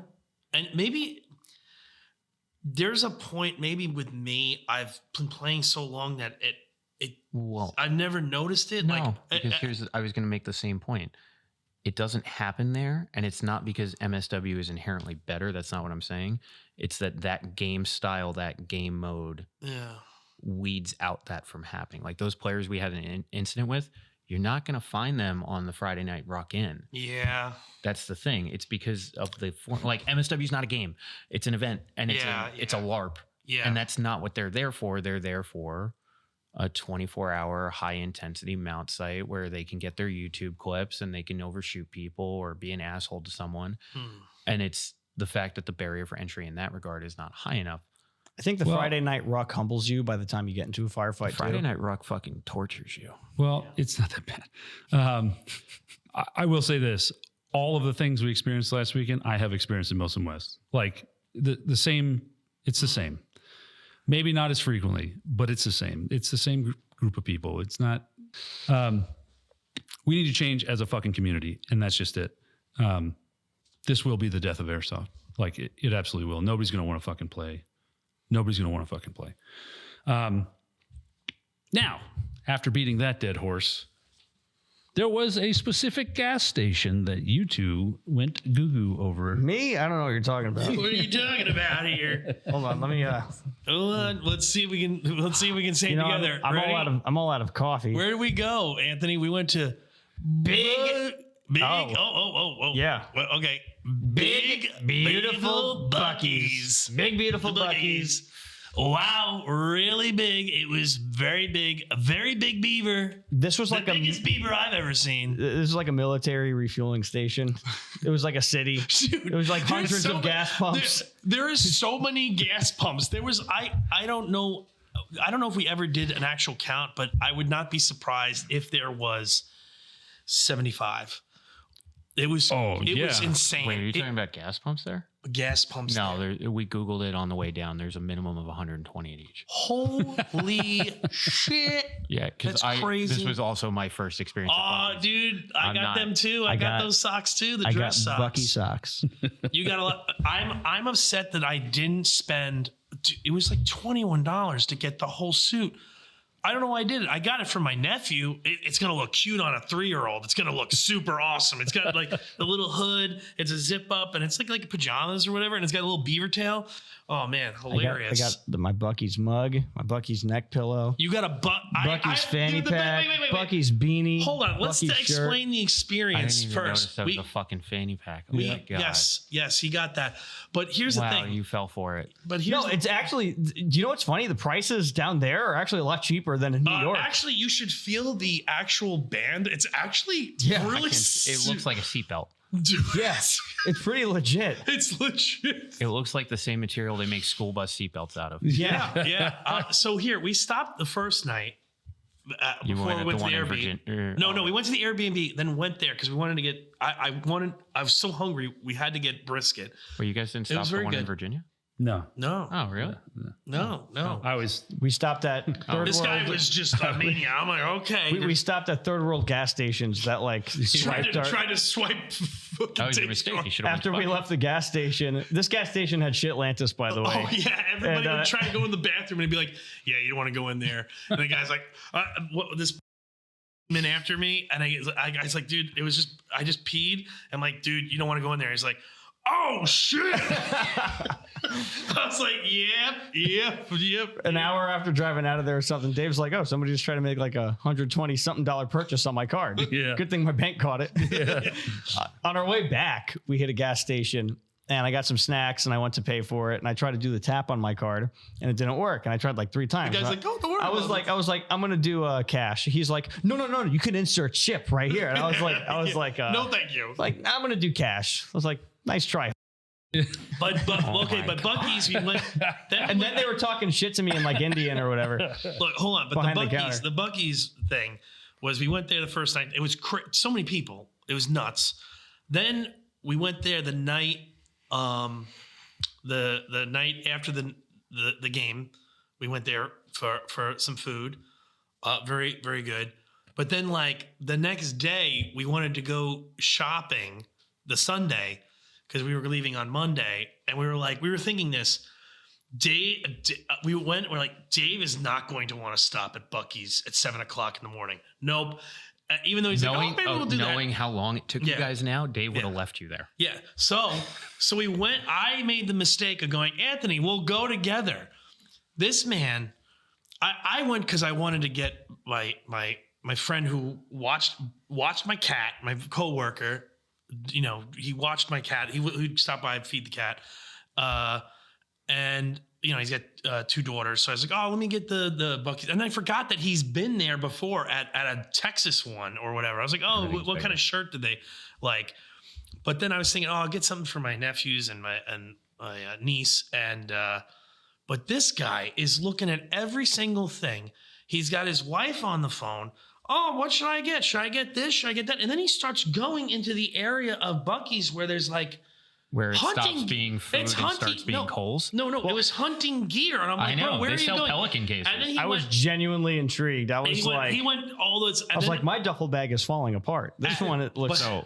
But at one point, he's walking around near the souvenirs again, and I go, yeah. I mean, at this point, Anthony, why don't you just get this waffle maker? Anthony they got a waffle maker. Oh my god! And he bought the fucking waffle maker and. He sent me a picture on Tuesday morning of it. Yeah. But at one point, he's literally walking around and dude, there's people, and even I, who usually am Mr. Slow, Mr. like, whoa, look at this. Oh, and like just looking at different items. I even was like, all right. I'm like, come on. And he's like, Cass, look at the beef jerky. It has no high fructose corn syrup. There's different kinds of it. There's teriyaki. There's this one, that one. I'm like, bro, just grab a few. I don't know what to do, dude. And he's like, all right, well, should I get a burrito? And I'm like, bro, I don't care what the fuck you do. I already got, dude. And on the stuff that I grabbed was like the cashews that, you know, you want them to be warm. At this point, they're starting to get cold. I had to replace them. I'm like, I had to be that guy to be like, oh, I don't want these. I want the hot ones. Poor soul got cold cashews. Yeah. I'll say this. The only like piece of Buc-ee's drip I'm wearing right now that I genuinely got for myself, because I was like, I really want and need one of those, was the neck pillow. Everything else I just got because it's just ridiculous, and I wanted to wear all of it. I was upset. I wish I had bought the whole outfit for an adult. Onesie. The onesie with the called hood. you a furry. It would have been. Honestly, it was $20. I don't know. Did you see the 2 people at the raffle wearing them? Yeah. No, I did. Oh, I was okay. We were too into. Well, you 2 were too busy dealing with that individual in the Trump impression. Well, we were doing Trump impressions, and then Anthony said something that was quite hilarious, and it didn't. Other people, I think, they didn't get it. I think they just didn't get it. Look, there was a guy there for the raffle that had a multicam tricorder hat and a multicam like the Revolutionary War like dress code. Yeah, he was from a company. They made them. Yes. He basically goes, it's G-Watt George Washington. G-Watt George. G-Watt George. And I fucking burst out laughing. Only like 1 or 2 other people laughed, I think, because they really liked our impression. I started getting good at it because we would riff off each other. It would be like, dude, at one point, like I was just saying such random shit. But then one guy got a little upset. He's like, the boomers destroyed our economy. The guy next to me he got on his little soapbox. And he's like, we actually lost the Revolutionary War. He's like, why don't we just make things in America? Paying taxes. And that's right. He said they're just going back and forth. And I'm like, guys, he's getting angry. You guys are still laughing. He's getting pissed. He wasn't getting pissed, dude. No, Anthony was a nice guy. He comes here twice a year. Wait, Anthony engaged in that. I, as an adult, realized once he said that, I went, oh, I'm having fun doing this voice. I'm not ready to have a political discussion at the end of the rigged raffle. That's the best part. If he starts talking politics, I'm just like, Anthony starts giving like, really? Well, so G-Watt George, he's talking about his patches and stuff, and then he's like, talking about, we're going to start making them in America. Right now we get patches made, like the PVC ones get made in India, China, Pakistan. And I was like, they're sending the patches to China. They're sending them to India. We used to make beautiful patches in this country, Dude, it was so good. People were like, it was crazy. It was good. This is not where I was going with the raffle. No, it was good. But anyway, there was 2 adults wearing those adult Buc-ee's beaver onesies. Yeah. I was like, oh man, I was simply going to say that Tom and I were really rooting that Cameron was going to win something. that'd be great. Yeah, it would have been fantastic. We were like, Yeah. hope he wins a fucking pistol. Kid needs one. And then we'd all agreed if anyone wins a Or pistol. that Eberly He already has a Scott. pistol, No, the though. we outer didn't know box. that. No, Yeah. no. We thought he didn't have He one. never wears it. Yeah. We were like, we're just whatever, like rifle or pistol, like it's Cameron's. It was either that or the they had the Eberly stocks. No, the Eberly bags, the night vision bags. I was like, ooh. I was the like, same all one right, you that's have. good. Yeah. Yeah, I was like, I like that. The only thing I didn't $300. they're nice. The only thing that I wish they had was little tabs at the top, the tiniest tabs on the bottom, on both top and bottom, where you could put a backpack strap with G hooks. That would be nice. Yeah, I think with minimal effort, you could probably like. Yeah, you Get could that do done. that. Yeah. Because like it's just low profile. But as far as a fob bag, because that's at MS, you bring your BBs to the fob, so you reload there and all that jazz. It's nice. It was not bad. The rig I used was fantastic. John won something, and then he gave you the tickets. You can get So the I was like, prize. I won the raffle. I was hoping you would like give a speech while you're up there. Like, look at this beautiful rally. We have a really big rally. I kind of was, and then I realized that like these people, the people that were doing the raffle probably wanted to get the fuck out of there and go home. Yeah. You know, but I 45 raffle prizes later. but it was. It was good, but getting Anthony to like, well, all right, hurry up, and then the next minute he was still voice. We're back to Bucky's, by the way. Back to Bucky's I the Sunday night after the game. He's still like, oh, look at this thermos, and I'm like, dude, this guy is still on the phone with his wife. Like, dude, So this like, what does she want? And like, I got her another really big cup for her collection, and finally, I'm like, all right, let's go. And then, oh my God, we ordered so much like stuff. Like, dude, we had the cart and it was overflowing with like waffle makers and all kinds of shit you got. I got a few fucking sandwiches and like some shirts that I like. everybody behind us in line. They were pissed. They were like, okay, they're not from here. They were Seeing all the Bucky's merch. Oh my God! And then your card didn't work. So the lady's like, "Oh my God! Like, I'm so sorry. Like, what? You know, like." No, they're like reader didn't work, and I was no. I was gonna pay cash, but she already prompted the card thing. Oh, that's right. So she couldn't fix it to take cash for it unless she rescanned everything. So I was like, just do card. Yeah, I'm gonna give my review of Bucky's. So Bucky's is nice, right? It's good, right? Now that I've had a couple of days, brisket is awesome. Hot sandwich is great. Hot and ready. I'll tell you this much, Are you hot and ready? bro. I'm a big Slurpee guy. I like a frozen Coke. I love that shit. That was not good at that place. You would lose the flavor almost instantaneously. It was like it wasn't that it was sinking to the bottom. It just had the flavor just wasn't there long enough, and I was a little upset by that. Otherwise, like other things that they had, like like all the pecan chocolate covered stuff, awesome. All the snacks. They have a lot of other snacks. The drink, frozen drink options. I was a little like. Like if they could get like the 7-Eleven quality of Slurpee, I'd be like, man, this place is sick. But I'll tell you this much: if they were able to open up a Bucky's on the New Jersey side of 495, that place would just make millions of dollars a day. It would literally, they'd have to, instead of 125 pumps, they'd literally have to make 300 pumps and literally just giant diesel, like just tanks, just for truckers and stuff. They wouldn't need it because they would refuel aircraft. No. I only found this out recently. Because another podcast I listened to went on a rant about Bucky's this week. They don't allow tractor trailers on their property at all. Period. I thought, but I did see. But I did see one. Maybe only for deliveries. Oh, really? Tractor trailers are not allowed to stop at Bucky's. Period. Do not pass go. Do not collect $200. Is there a reason behind that? Did they say because they just wanted to make a gas station for the normal person?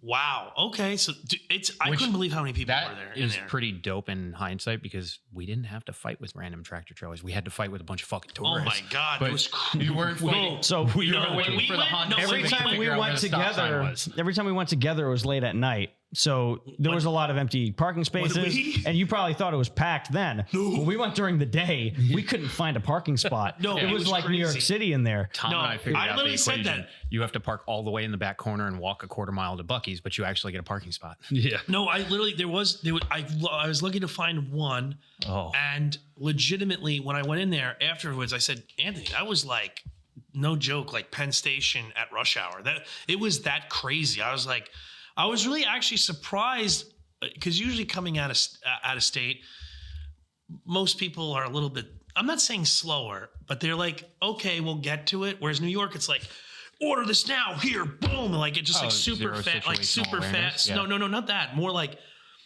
you go in, order, that's it. It's not like you're waiting. Okay, if you're ordering like a bacon, egg, and cheese, it's not like.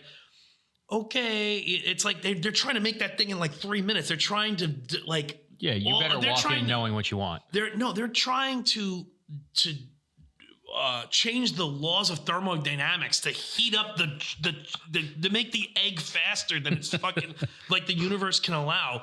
But like at another place, you'll be sitting there for like 10 minutes, like, dude, how long does it take? Usually, but there, I was really surprised about how fast. And then I found out those people make good money for. Yeah, they got a giant sign out front. You could make $200K a year working at Buc-ee's, which is insane. if you're a general manager. Of of one of the. That must be a stressful ass job, dude. Well, I bet you it is. Probably gonna worth say- 200K. Yeah, thinking about it, like the amount of employees at any given time. We went into a Buc-ee's in Virginia. So that was my first experience with Buc-ee's. Turns out there's one in Virginia. I let it slip in the car ride down that I've never been to Buc-ee's. And everyone promptly was like, we need to go. And I'm like, okay, I guess we'll get there. And there's one in Georgia, apparently. They're like, no, they just opened a new one in Virginia. We're going to stop it. So it's like 2:30, 3 o'clock in the morning. And I'm like, all right, this is massive. I was like, this is just a Target with a gas station. We were joking like we're gonna put a Buc-ee's in the Middle East. We're gonna fix it. So we go inside. It really is. It's a gas station that has a lot of hot food that for some reason has a Kohl's attached to it. Yeah, pretty much. It's pretty nice. I couldn't believe they were selling Christmas decorations at that time. I have a sneaking suspicion they sell it all year round. Maybe. Yeah. Like a Christmas tree store, which is a literal chain. They're open all year round. My mom was so upset that place closed down. My mom loved the Christmas tree store. Buc-ee's is a bit of a tourist trap. Exists. It's a bit of a tourist trap. So I saw like Buc-ee's Christmas ornaments and stuff right next to the Buc-ee's flip-flops. Yeah. There was Buc-ee's pickleball paddles. Hell Yep, yeah. yep. Like I saw it. Frisbee, all that stuff. Yeah, I wanted to get a shirt because I thought it was Fuck, cool. I didn't to get one as for my much stuff dad. as I should have. It's I need to go back. It's a gas station with a Kohl's. It's a pretty impressive gas station. No, here's the let's be thing. real. Dude, the food This was is good. this is no Wawa. Nah, This is no Stewart's. This is no Cumberland Farms. The food is no there Quick was Check. delicious. The food was very good. This is no Sheets. This is no Loves. This is Buc-ee's. Okay, there's another- Buc-ee's is America. There's another one that's called Every time. Clovers or something.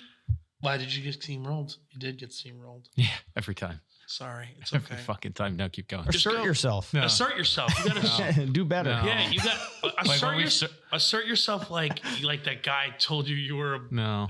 Don't be a retarded. yeah, man, don't be retarded. RF Yeah. Jordan. RF. RFJ. I got steamrolled. Oh my god, that's RFJ. I'm sorry, Jordan. Oh no, This is just going to be another episode. Actually, he's I probably got not bullied gonna all get this trip. part. It's okay. It's going around. Look, I'm a fat piece of shit. We're all. What is Anthony? I'm a twink. Twink. And twink. No, it's Twink Yeah. Tech Airsoft. Twink Tech He Airsoft. was like, yeah, this twink. I was like, oh, he called me a twink? Yeah, I get that a lot. Yeah. He was like upset that I wasn't All upset. right, so continue on. We borrowed 3. I'm sorry. I did. We were. Well, I was going to say it'll be another weekend of Sean Tom coming up to me going, I don't know how you do it, but he's going to fall asleep before he gets to this part. Of the Yeah, podcast. he's gonna be. He'll be long past out. The food was okay. Like the brisket sandwich was pretty good. Yeah. The chicken sandwich is pretty good. I will say Anthony's kind of right. It does give Chick-fil-A a run for its money. Yeah, but everything gives Chick-fil-A. Chick-fil-A, okay. I don't Chick-fil-A have sandwiches- ready access to Chick-fil-A, so it's like one of those. I don't know if it's good because we only get it on airsoft trips, or if it's actually good. That's not probably good. It's all right. It's just a plain chicken sandwich. Yeah, That's it. it's height. For some reason, John and Tom are obsessed. There's that grocery store around the corner from the AO Publix. Okay. They got their fried chicken Friday night. They swear it's the best fried chicken. Oh, they've ever Publix, really? had. Publix is very good. They I heard Publix is very Ate good. almost the entire fucking container before we even got back to the Airbnb. It was only like 6 minutes. Hell yeah. And they were like, yo, dude, that Publix chicken. And they're like, you got to try a piece. We saved one for you. I was like, all right, I guess, because I was driving. Saturday morning at Buc-ee's, we saw a dude was 100% going to AMS, walking around with a holster already on. So we started fucking haggling players real early Saturday morning. Yeah, full Ranger Green. He was on our team. Black fucking Condor Cyclone. And I'm like, Oh shit! Is Georgia an open carry? no, this dude was like 17. Like No, his I know, mom no. definitely drove him there. But what I'm saying is, I'm curious if Just a anybody, holster. would notice. Yeah, it was just a no. But holster. I'm saying if someone like would notice that and be like, oh, Yeah, but I saw it, took a double take, looked at Tom, he looked at him, and we were just like, no shot, you're actually doing this in public. Take that shit off. And we just kept walking. It's fucking busy. It's crazy in there. Wild. But good food. They got good coffee. I'll give them that.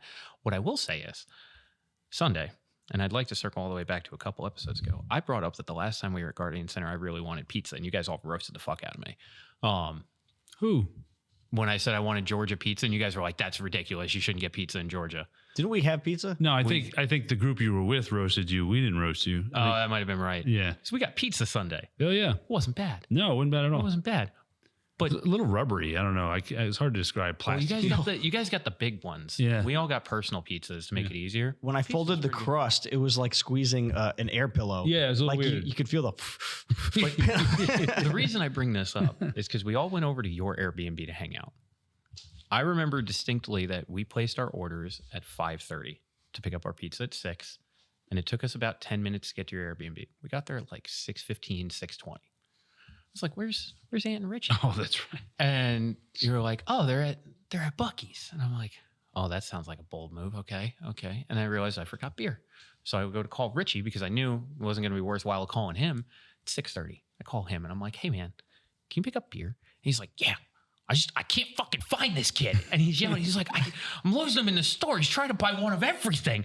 And I'm like, all right, I'll text you a list of beers that's like kind of fair game. Like if you find any of these, just get the first one. yeah.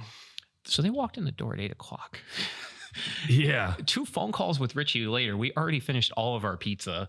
And we're just like, what the fuck happened? He's like, I couldn't find him. I think I lost him. in the No, fucking store." I kept having to wrangle him like a cat, and then finally, like, we got a lot of stuff, and then I ordered at the end. There's this chocolate bar they have where it's just literally thick chocolate and peanut butter stuff. Okay, you know it's what? called the Overbite. It's delicious. I will say, he did what I did. I did it before checkout.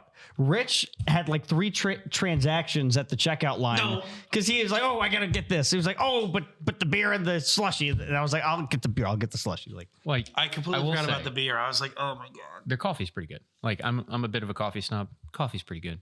Mm-hmm. I didn't try any of their like sweet shit just because like I'm not a big sugar guy, but it smelled like diabetes in there when you got to the candy section. Yeah, but the dark chocolate like raisinettes and the dark chocolate like cashews are pretty good. Yeah. I put them immediately in the freezer. That was a good thing. But the overbite thing that they make, the chocolate, it was a hockey puck. it's a hockey was like puck. If people are this familiar with that, it's Thick, solid piece of chocolate that had some peanut butter in the middle. No, it has like literally creamy peanut butter. And I literally remember biting it in the car on the ride back on Monday. And I went, dude, look at this thing. And he's like, holy shit. I had an appreciation for their prepared food section. It was great. Yeah. All right. So Buc-ee's for the win. Quick PSA, since we're getting to that time of year. Do not wear your airsoft kit for fucking Halloween. Don't do it. You don't look cool. Leave your airsoft guns at home. Leave all your airsoft gear at home. Don't wear that shit for Halloween, please. Please don't. And definitely don't go into a Buc-ee's wearing your holster before an AMS game. Probably not a great idea Don't either. do that. Yeah. Do that. Or after the game. Because we saw that too. Yeah. Yeah. Don't do that. We left the game 10:30, 11 o'clock. When it ended, we went straight to Buc-ee's to get food. Saw another holster. Started laughing at the kid. Oh boy. Oh man, I had face paint. that can segue. That I can understand. This isn't the official topic, but I should just gloss over it. Is it normie to wear your airsoft gear for Halloween? We just talked about this. No. We did. Or sorry, yes. No, it is. yeah, it's Yes, it is the normie thing. It's Yeah. extremely normie. Do not, or a Comic-Con. I say that also knowing full well that our favorite 240 gunner wears his airsoft kit for Halloween parties. Do not wear your airsoft kit outside of airsoft. Don't do it. This is not the time. Maybe 10 years ago you could get away with it. Right now is not the time. Don't do it. Don't wear your airsoft shit for Halloween. You don't look cool. Especially your Op4 kit. Especially in Michigan. That might just be called clothes. I don't know. Oh my God. Depending on which part of Michigan. You might get recruited. But anyway, Anthony, you know what time it is? Is it Normie? What do you have for us today? There was a couple on. There is, but The I last have episode. one that I have been saving for the next time we had Richie on. And it's actually potentially going to go for a distance. Is it normie to own a specific airsoft gun for a specific game mode? Like, you're playing ShamWow at the helicopter, so you're going to go grab this gun because you only own this gun to use it for that game. oof. See, I fall into this category because I legitimately have a gun that I only use when we play Benghazi. I have my SMG. To me, that's an Op4 gun. Yeah. That's like like you have a AK to play on Rust 4, you have an M4 to play on NATO. Sure. I'm talking about the kid that's just like, yo, we're playing CQB ShamWow. I'm gonna go grab my MP5 or I'm gonna go grab my shotgun. So is 'Cause this it's this is CQB. this is outside of impression kit, and this is outside of and this is impression, 'cause- outside of events that have different rules. They'll right? permit you We're to have just an talking SMG. normal open play. Okay. Is it normie to have a specific gun for a specific game mode? Go grab my 3-flag Moss gun. Yes. I mean, if I know that the game is going to be defense and I'm on the defensive, maybe I'd grab a machine gun. That's why I was waiting for you. But you because also might were use that also- machine gun for like a full field conquest if you wanted to. Like- That's true. But if I knew like I was like, I could see going the day where you're moving around a lot and whatever. And then one of the game modes is like literally defend. I could might be like, oh, let me go grab the machine gun. Cause then, have a little more firepower, both on the attack and the defense. Rich has like 50 guns. That's why I was waiting for Richie to be you here because have- it's like I haven't seen him play with his Saiga 12 during the day. Well, I did play with it at night. Look, I just don't have enough. No, Oh, I it's want a that. neck Oh, belt. this is. I didn't need to spend $250 at Buc-ee's. Hey, it's Pretty nice. Oh, little- fuck. I'm I a forgot. a good amount of that went towards beer and Rich's slushy. It Yeah. was a very large slushy. A very large slushy. How much is a 6-pack of Yingling? Because you can't say that. No, honestly, I got a lot of scented candles. I got like air mist. A lot of the stuff I got was for my wife and for He the got kiddo. so many candles and so many we'll things. circle Oh back my to the normie topic. I also was like predisposed to going to Buc-ee's because I'd seen all the YouTube reels and TikToks of like guys taking their girlfriends to Buc-ee's for the first time, being like, babe, it's a little overwhelming. Try to only spend like $20. And then they come out looking like Anthony. Yeah. And he's just like, babe, how much did you spend? Well, it was a deal. If you spent $200, you got $20 off. So I spent $300. That's a pretty good deal. Oh, so I already knew going into it, it was going to kind of be a tourist trap. So back to the normie topic. What about if you're playing a night game? Like, is that considered a different? I don't know. Game mode? Does it also make you an elitist prick to say you only need one gun and it should be set up for daytime and nighttime? That's like, we always rag on normies. We never rag on the elitist pricks. I mean, if you own a bunch of airsoft guns, you're gonna have some use case for using. wait, I think it's less normie to actually, if you're gonna have a bunch of guns, they actually serve different purposes. Yeah. So I think that where the normie comes in is when you say, this is my ShamWow gun. This is my 3-flag Moss gun, right? Because you've made that mental leap and you're like, okay, that is the gun that I only use for that. And I call it that. And when my friends ask what gun I'm Yeah. like, of course I'm going to use my 3-flag and Moss gun. Who does have a that? laser Like, who engraving. has You know done what I that? Who has Bro, done are you that? gonna use your 3-flag at Moss gun? Who has done that? Like, I really doing want to know 3-flag who at has mosque. done that. Who has done that? Because that seems. I don't know. wow. I've never heard that. To be Yeah, I've honest. never I've heard never heard that. I've never heard exactly that, but it got brought up in one of the comment sections. And it was more geared towards like owning specific guns for specific game modes. Not so much calling it out for being that. That's more of where we took it, but it's like That's where you took it. No, I gotta start reading these topics. No, I literally said owning a specific gun for a specific game mode. So hearing we're playing ShamWow at the helicopter and being like, I'm gonna go grab the gun I use for ShamWow at the helicopter, not calling it my helicopter ShamWow gun because in that case you would just Andy's 240. I don't think it's normie. I don't think like in that sense, like if you know you're gonna do like a full field game, Yeah. so you're expecting longer engagements, bigger squad movement. Yeah. You know, maybe, and nobody's running a saw, and you're like, okay, well, I'll be the saw gunner because Or vice versa. You go, you know what? I want to be a little lighter. I'm going to go grab my rifle and that's it. You know what I mean? We're not doing a lot of... Or like my friends didn't show up today and I did, you know, so I'm just going to be a DMR and be a lone wolf in the woods. And because we've also all seen it too, where someone brings 20 different guns to open play and they put them out on the ground and they use one per game. I used to do that in the shop where I'd play a different game every time, use a different gun. That's interesting. Well, when I got bored, and this was pre the Bosch unit, when I would play, I would switch my gun every single game just so I could say I used all my guns this year. Okay. All right. I get it. That's, I don't think it's normie. I think that's like the least egregious thing. There's got to be another one that's really egregious. Give me another egregious one. From the comment section? Yeah, give me an egregious one. I don't want to be where we're like, we're really like, I think that's not a big deal. I mean, give me another one. Don't let me talk. Is it normie to wear your M frames in public? No, I don't think it is. Man. Look, so here's the thing. That was the one from the comment section on the last podcast. So M frames, outside of protecting your eyes for airsoft, they'll also protect your eyes in a shop environment. And I work in my shop like every single day. I'm hardly out in public. And okay, there are also sunglasses. You just went to UPS and Duncan. Did you wear your eye pro? It was sunny out and I was driving. Yeah. I think my Bucky's loadout was a little bit more egregious than the M frames. Yeah, I don't know. M frames are like... Do I have to own a pair of sunglasses for Richie, every occasion? How many pairs of M frames?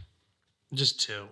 Okay, but you're wearing normal sunglasses. I wear these because they're cheap. I know. I sent you the link to them on Amazon like 3 years ago. Yes. I would...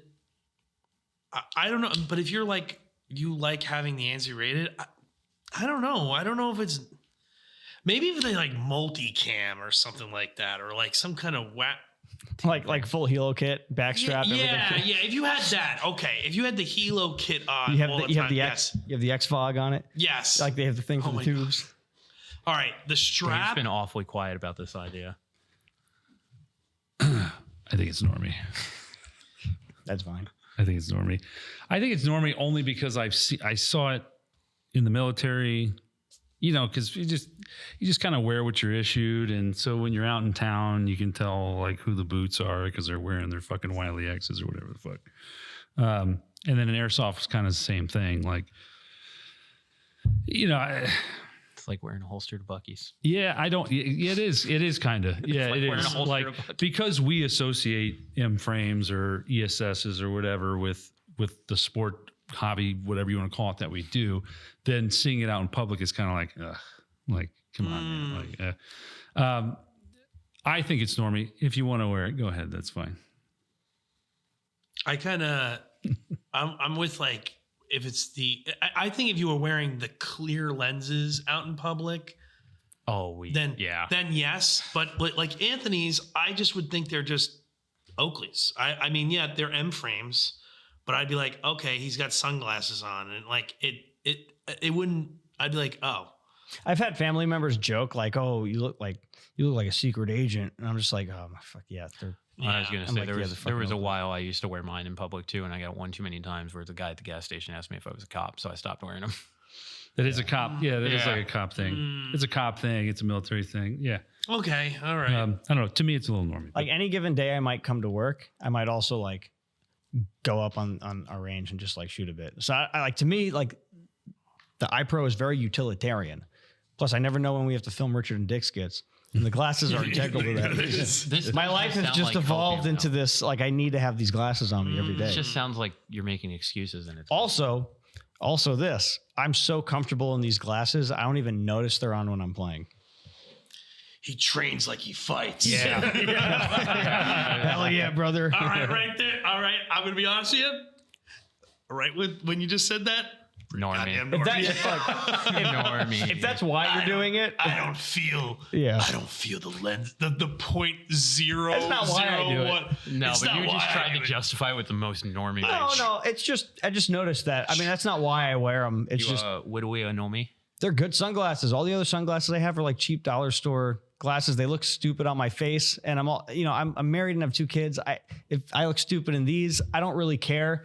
You know, I'm not going to buy new sunglasses. I'm going to use sunglasses I have that work. All right. I don't care how I look. Is there another one? Because here we go. Is putting the barrel of your, I'm sorry, is putting the gun barrel to your opponent's body for a stealth kill, safety kill, cringe. Oh, that's barrel to beef. Well, No. he's saying, for the sake of the question, the field has a safety kill rule and the opponent accepts the safety kill. So he's saying, basically, is it normie to take your barrel and be like, safety kill? Yes. Or safety kill. Yes. And also Or inherently. safety. See, the thing is, like, And also inherently. If a stranger did that to outside me- the confines of the rules because you're physically touching another player. yeah, That's the problem. if a stranger did that to Yeah. me, I'd be like, Which oh, reminds me. I'd be like, okay, bud, like, hit. But You know, wait a second. What if he's got But one of if I- those meat tenderizer flash irons where it's super sharp? And he's like like, the Swordfish MP5. Yeah, you're like, He's just like he's like safety kills. It's not safe anymore. I just remember the Mad Bull one. I had one where it literally was like this long of Widowy. spikes, widowy. It was like the zombie. Wow, it was very long spikes I coming out believe of the the words flash of iron. please and thank you, Mr. President. That, So- that also reminds me. I'm so glad you brought this up because I forgot about that one. Of this. Here's the TLDR right at the end, right? See after one whole thing. We need to change the community. We need to change for the positive. We need to stop blaming producers for bad events when it's us that are ruining them. Yeah. Like realistically think about what an event producer does. He opens up an AO to you and basically says, go, right? Yeah. So everything past game on is on you or on us to be better.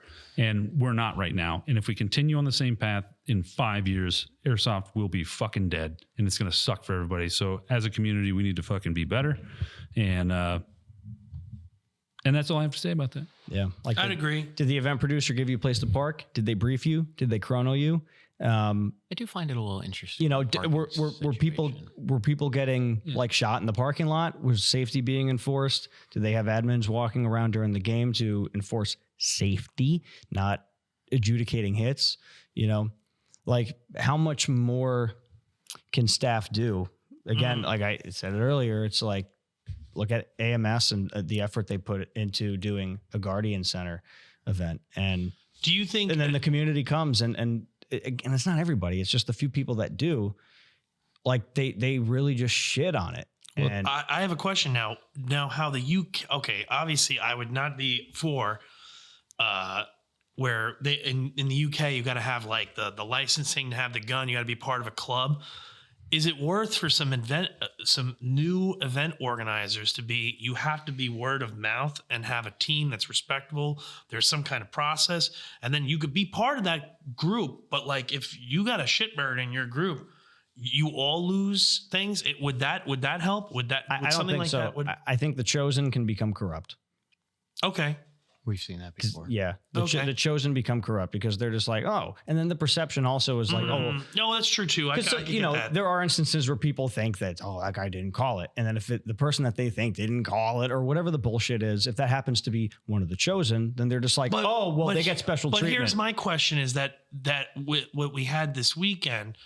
Everyone is so anonymous. You don't know them, but at least if No, you know them people, when they share the photos on their Instagram. I got outing that. themselves. But what I'm saying is, if you know certain teams or whatever, you kind of go, oh yeah, they might have been. You'd give them the benefit of the doubt more than just some rando. I don't know. Like I'm just thinking of things like that would I think it all boils down to the individual. Yeah. Yeah, you can't enforce it. It's got to Yeah. come. It's got to come from within. You know what I mean? Yeah, Like, yeah. and that's what we need to do. Because if we don't, then this shit's going to be gone, and it'll be Zulu 24 paintball, and we'll give that a shot for a little while, and then and I think that and we'll all fucking hate it. Reball. I would like reball. We'll do That's an indoor reball. thing. I do think what has contributed to the I awesome would edit. try it.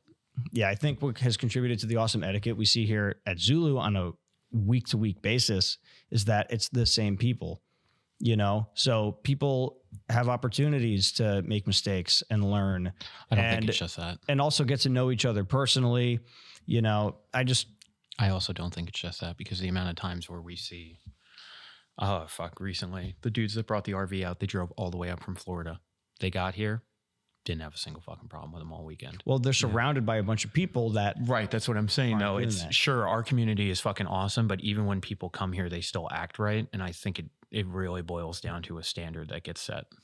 I think, you know what, when you first come here, you're filling out a waiver, you're putting your name to something, then I have to watch a safety brief, I have to watch some kind of video, people are walking around, everyone's generally nice. There's I think also I've noticed there's not a lot of, there's like little things, not a hurry up and go. It's like, yeah, the game starts at 10 minutes. That's it. Like, it's not like, get your fucking asses over here and like whatever. It's nothing like that. There's food on site to eat. There's like, it's very chill. Everyone can talk to each other. I think there's like a. What, did you want AMS to have a food truck? No, but I'm saying for They the. needed for a the- Buc-ee's but on I'm the saying, AO. but I'm saying for the atmosphere of the field, the little things do matter because like, that's what I notice is that there's like there's okay. It's like, think of the Zulu as a bowling alley and you want to make the strike, right? But we've made it, the field and the community and everyone is obviously building each other up, has basically built bumpers. We're basically playing bumper bowling at this point, so it's super easy. So anybody that strays path, it's like, hey, dude, we don't like do that And here. what's And the they're like, strike? The strike is good etiquette, good experience. and everybody has a good time and gets Yeah. that 15 minutes or that 10 minutes like, dude, that was crazy. That was awesome. And I think that's one of those things that what the field does, the little things. It's almost, I wouldn't say the broken windows policy, but it's like that little bit of care. Like, I think coming here, you're like, oh, wow, they got this. They do have this. They have that. Wow, they built all this stuff up.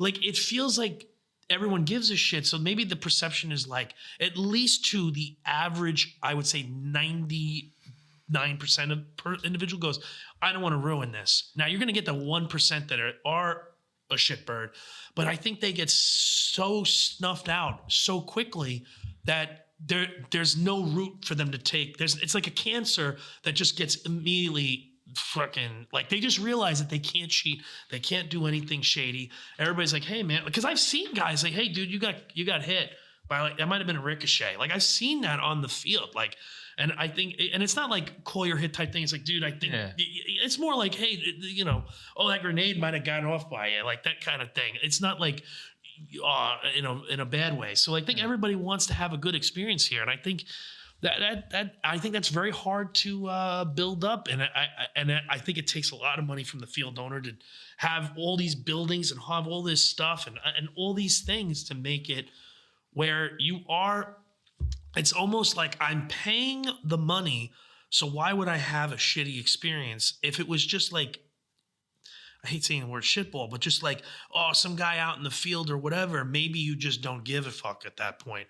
And if that's what your local scene is like, like you just take that with you, like, it's just whatever. I still place it back on us. Yep. It doesn't matter. Oh, you mean on the individual? The individual late, player. great Biggie Smalls once said in that one movie trailer, can't change the world unless we change ourselves. That's right. And I think you could take a group of people behind a Dunkin' Donuts into the woods and have a great day, or you could take the same group of people and have a shitty day. The field doesn't fucking matter. It's the mentality. And so I think we just, as a community, we need to do better. And if we don't, then we're going to lose it. And we're going to lose a ton of local fields. We're going to lose a ton of event producers who maybe just get burnt the fuck out from all this bullshit. Yeah. It's about having fun. Well, maybe in the future we don't have so many choices. Yeah.